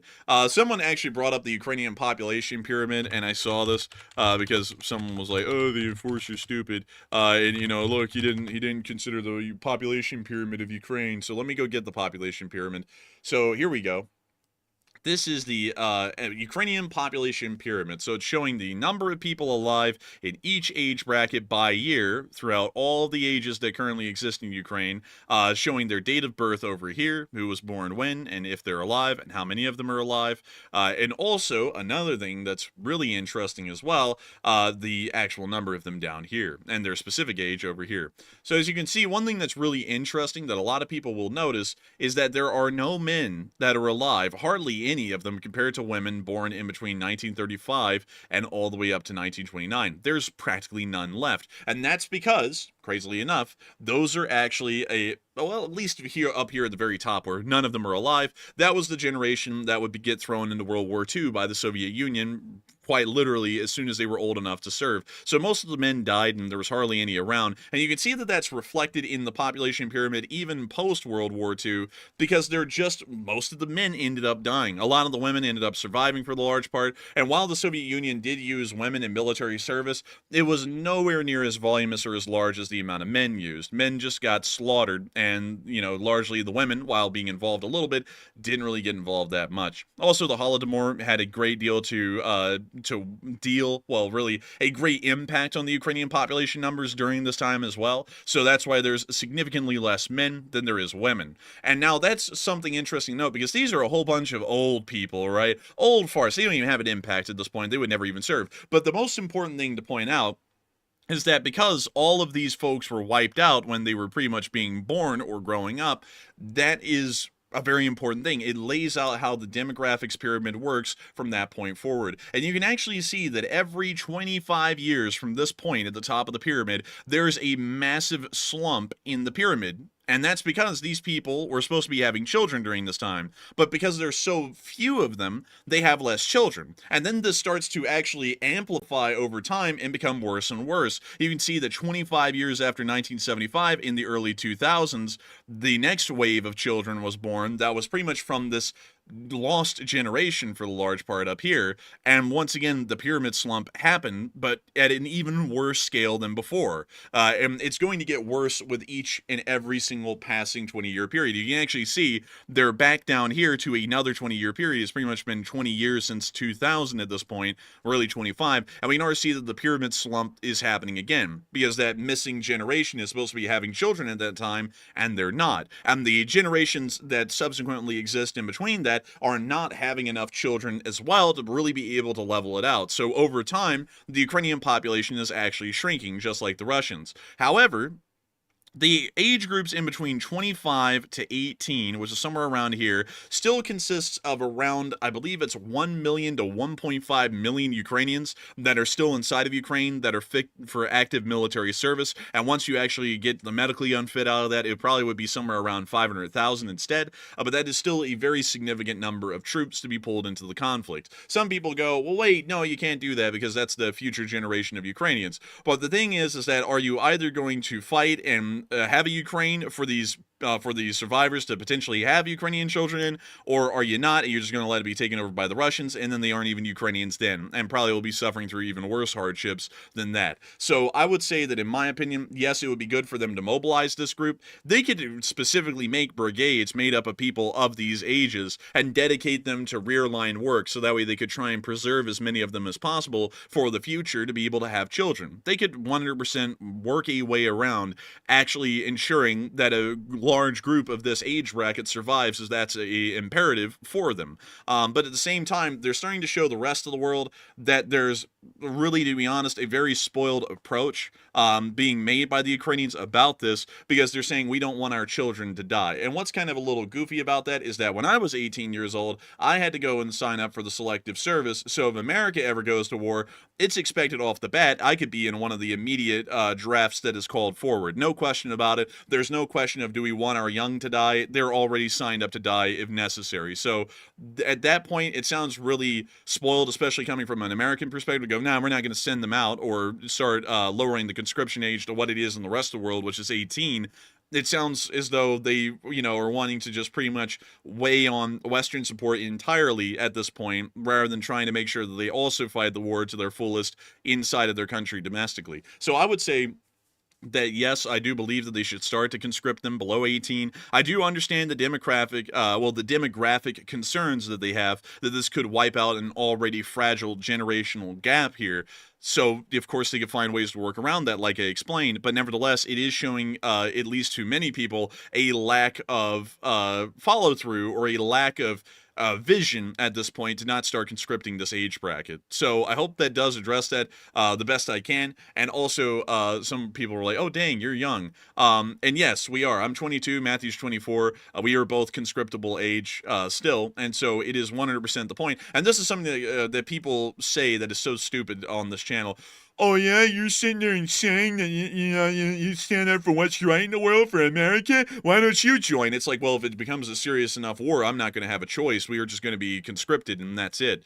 So it's like, yeah, when I say that, I understand. Matthew and me might end up going into this war. We might not end up coming home. But sometimes that's just the call that has to be made. The war isn't great. War isn't a cakewalk, and it's not something that you just want to hawk for and monger for the large part. Wars are terrible. But if a fight has to be had over something, then it has to happen, and the cost is the cost. If we ended up dying in that is what it is, at least in my opinion, because it was for the greater cause of this nation. So that's what I believe. So anyways, with that, I hope that does address that well, and we are on to the next one. And also, by the way, big shout out to the LSA once again. We've had another milestone, $6,000 raised tonight on the fundraiser, and Trism is the one that took us over that with another $250 donation and brought us up to that $6,000 and $4 figure right there. $4 over $6,000 actually. That is very, very good to see, actually. Very crazy to see, very wild to see. But seriously though, huge shout out for that. But we are now moving on here from that donation and moving back into our live chat questions, and this one is going to go to, let's see here. This one's going to go to XBet, who said, over the last month or so, I've seen a lot of hybrid warfare, from anchor dragging to explosive parcels. And at what point do you think realistically that Article 5 could be triggered by these activities? Article 5 could probably not be triggered in any of those activities unless there was a clear connection to the Russians at the end of it and they ended up killing people through those actions. That probably is the only time, so I generally say the chances are slightly kind of down the middle. They're more so towards the side that Article 5 probably will not be invoked, but there's still a bit of a chance. And also, I have to say this really quickly. I saw Eric Mitchell say, I hope you guys don't have to go. I was in the Iraq War. Yeah, the wars are not great, but one thing I always say, though, is that, well, at least what I say behind the scenes, is that war is an endless thing, and I 100% agree. Wars are something that you generally want to avoid if possible, but if a fight has to be had, the fight has to be had. There's no reason in avoiding it.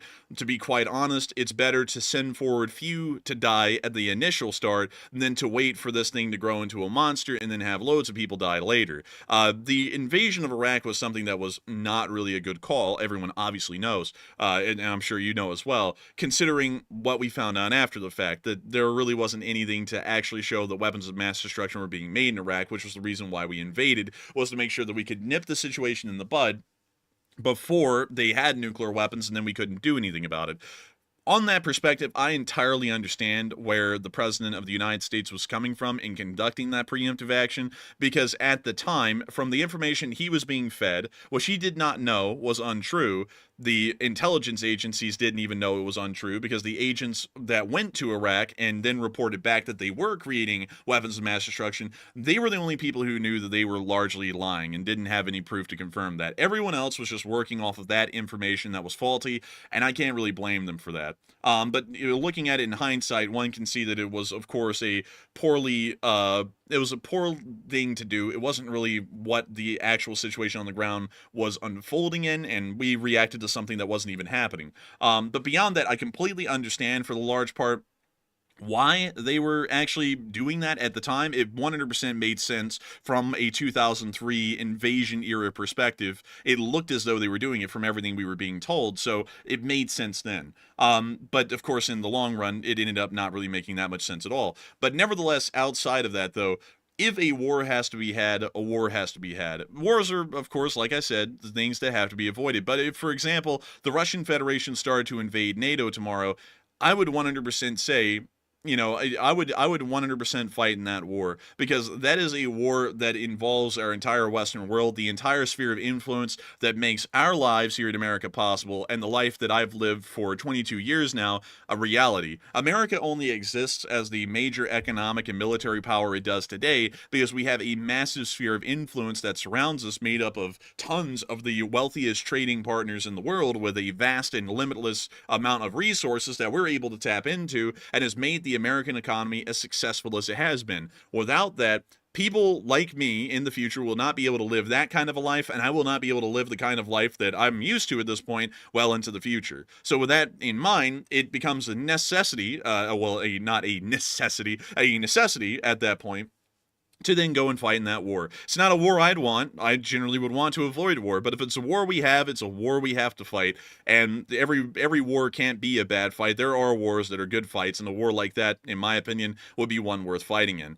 For example, if the Islamic Republic directly attacked the United States and I got drafted in that war, I'd 100% be behind it. I mean, sure, the war will be hell, it'll be terror, and I'm sure that, like many, I'll come back with post-traumatic stress disorder from it and not be the same person. But at the same time, it's what must be done for the nation. And of course, what's best for the nation may not be best for the individual person itself, but when it comes to national interest, it's always more so thinking about the whole and everyone else in the country more so than just the individual like myself. So, at that point, you kind of have to think selflessly at that point and think about folks like you who are in this nation at this time and the folks who will be living here in the future. Folks. I hope, folks, I hope that does address that well, though, because I 100% would agree with you. I would not want to fight in a war, but if a war comes our way, we just have to do it. And we have to get out there and fight it, because that's what we must do as citizens of the Republic. But nevertheless, I hope that answers that well. And we are on to the third to last question of the night. All right, and it is now time for, let's see here, let me double check one thing. It is now time for our questions about the drones. We do have a couple of ones right here that actually are pretty pertinent to what came out today. So it looks like our first one here is going to go to V4K, who said, do you have any thoughts on the report that Wright-Patterson Air Force Base closed its airspace due to presumably drones causing dangerous conditions this past Friday? And V4K, we can say that we have heard that, and we've also heard audio allegedly coming from their air traffic control. And we actually do have the recording of that, Enforcer, if you want to actually play that on air to hear the whole thing. But it sounded like it was legitimate, and they were saying that there was something in the skies above the base that prevented the safe air travel, so they had to close it. But let's see if we have that. And let's see here. We have it right here. So here we go.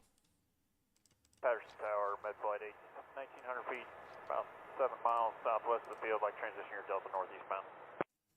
Medflight 8 Patterson Tower, use extreme caution for heavy UAS movement on the base. Security forces is handling the situation. Suggest at or above 1,700 AGL. That we will maintain 2,000 and on our transition for Medflight 8. And I gotta keep the lights down so that security forces can see. Roger that, no problem. Position approved, sir. Approved, Medflight 8. Medflight 8 Tower. Ahead for Medflight 8. Hey, sir, you're still approved through our Class Delta. After you leave, Columbus is going to sterilize the Class Delta as of 0330 Zulu. Patterson Class Delta is closed after your transition. I'm sorry about that. You got stepped on by other traffic. Can you say again? Yes, sir. Your transition is still approved. However, Patterson Class Delta is sterilized as of 0330 Zulu for heavy unknown UAS activity. Security forces is handling it, and Columbus is going to sterilize the airspace after you leave the Delta. Roger that. No problem. Thank you. All aircraft use extreme caution. Patterson Class Delta is now closed for heavy UAS activity. And we can hear at the end that they did close the airspace due to heavy drone activity. But still, it does appear that at least at the time, the drones are still causing a great deal of airspace danger and also a general unsafe environment within the area, at least at the moment, even up in Wright-Patterson Air Force Base in Ohio, which is way far away from what was going on in the northeastern area of the United States a little while ago. But with that, I hope that answers your question well, and we are on to the second to last question of the night. All right, and this is also a question about the drones as well. This one's from Jason Pate. He said, have you guys spoken about those drones having radiation sensors on it to detect a supposedly missing nuke that was in Europe and was suspected to be shipped for use on the U.S.? And Jason, I know where you're getting that information from as well, because actually a CEO of a drone manufacturing company here in the U.S. actually came out and put that on TikTok and explained that he believes, since he does work with the government, that he believes that it's simply nuke-sniffing drones going around the U.S. and systematically looking for a missing nuke or nuclear material. So I'm really not sure what to make of it. The guy does have credentials. He does work in that industry, and he also works with the government as well. So I'm really not sure if he's just saying that as speculation and he doesn't know anything either. I'm not really sure, or if he maybe does have some clues that might lead him to that speculation right there. So, Enforcer, what do you think? I would have to say that, in my opinion, it sounds as though it's a plausible theory, but I'm not exactly sure. So I would say, with that, I hope that addresses that the best I can. I'll be honest with y'all, I'm kind of over the drone stuff at this point. It is what it is. It'll most likely go unsolved, and if it is solved, we'll report on it a little bit. But for now, it is what it is, I suppose. Also, QDMC12 said, I just realized your voice sounds familiar. Are you also Air Force Proud 95? I watched Air Force Proud 95 when I was in school. He made funny videos on Flight Sim, and they were always incredibly hilarious to me. I always thought they were funny. I think the guy's a pretty funny guy. But beyond that, I am not Air Force Proud 95. Air Force Proud 95 is a totally different guy than me. I wish I had a pilot's license, so he's kind of living the dream, and I'm kind of a little low-key jealous of the guy. But nevertheless, I do respect him for his flying abilities as well as having amazing jokes to throw out on Microsoft Flight Simulator, because he's the guy, just to give a little bit of credit where credit's due, where I came up with the joke that when a hot dog man comes through, the school's shut down for a snow day. He's the guy who came up with that joke, and I heard it there first, so just letting that be put out there. But anyways, with that, I hope that does address it the best I can, and we are on to the final question of the night. And so, who is lucky last person to throw in the lucky last question of the night? And that viewer is going to be Adam McLean, a channel legend, who says, can you guys give a loose estimate of the impact of Russia not being able to ship as much oil as they could yesterday, and what effect is that going to have on the Russian oil economy? The loss of these two smaller vessels will probably have no real effect on Russian oil and shipping abilities, because considering that each one could only carry 4,300 tons, it wasn't much, at least compared to some of the larger tankers that could be used. So I would assume that this probably will not have that much of an impact in reality, and probably will just be a minor loss. Not only that, they could pull out other river sea capable vessels out of the safety of the Volga and send them into the hell of the open seas and see if they'll survive as well and maybe get the oil on out there. So in my opinion, I would generally say it's not going to have that much of an impact, but still was a major loss for the Russians considering that two of the vessels went down today. But with that, I hope that answers that question incredibly well, and that reaches the end of tonight's stream. I've got to give a massive shout out to the 72,000 people who have watched this stream so far, and about the, I believe it was over 10,000 people, 10,100 people who were here tonight. We are entirely honored and grateful to have had each and every single one of you all here tonight, choosing this channel as your primary source of news. I got to thank you all once again for choosing the Enforcer Media to get your news story for the night, and we will be seeing you all tomorrow at, on Tuesday at 10 p.m. Eastern Time to cover the next 48 hours of the news from around the world. And not only that, if there is any big news that is coming out tomorrow, I will be making sure to make a short war summary for each and every single one of y'all, so that way y'all can know the exact kind and information of news that is coming out on that day. But nevertheless, thank you all so much once again for watching. Thank you all once again for massively supporting the fundraiser and getting it to the insane heights it's at right now. And with that, we will see you all on Tuesday. Good night, good luck, take care, stay safe, Slava Ukraini, and long live the Leaf Spring Army. The Leaf Spring Army will never die. And good night to the LSA. And once again, huge shout out for another successful fundraiser tonight. 6,000 raised. That's one of the highest ones we've had in quite some time, actually. So huge shout out to you all for that generosity and helping out Ukraine through the Sunday night fundraisers, of course. And with that, folks, we'll see you all on Tuesday night. And of course, we'll see you all tomorrow on the short war video. And with that, Slava Ukraine, Heroem Slava, get some rest, and good night.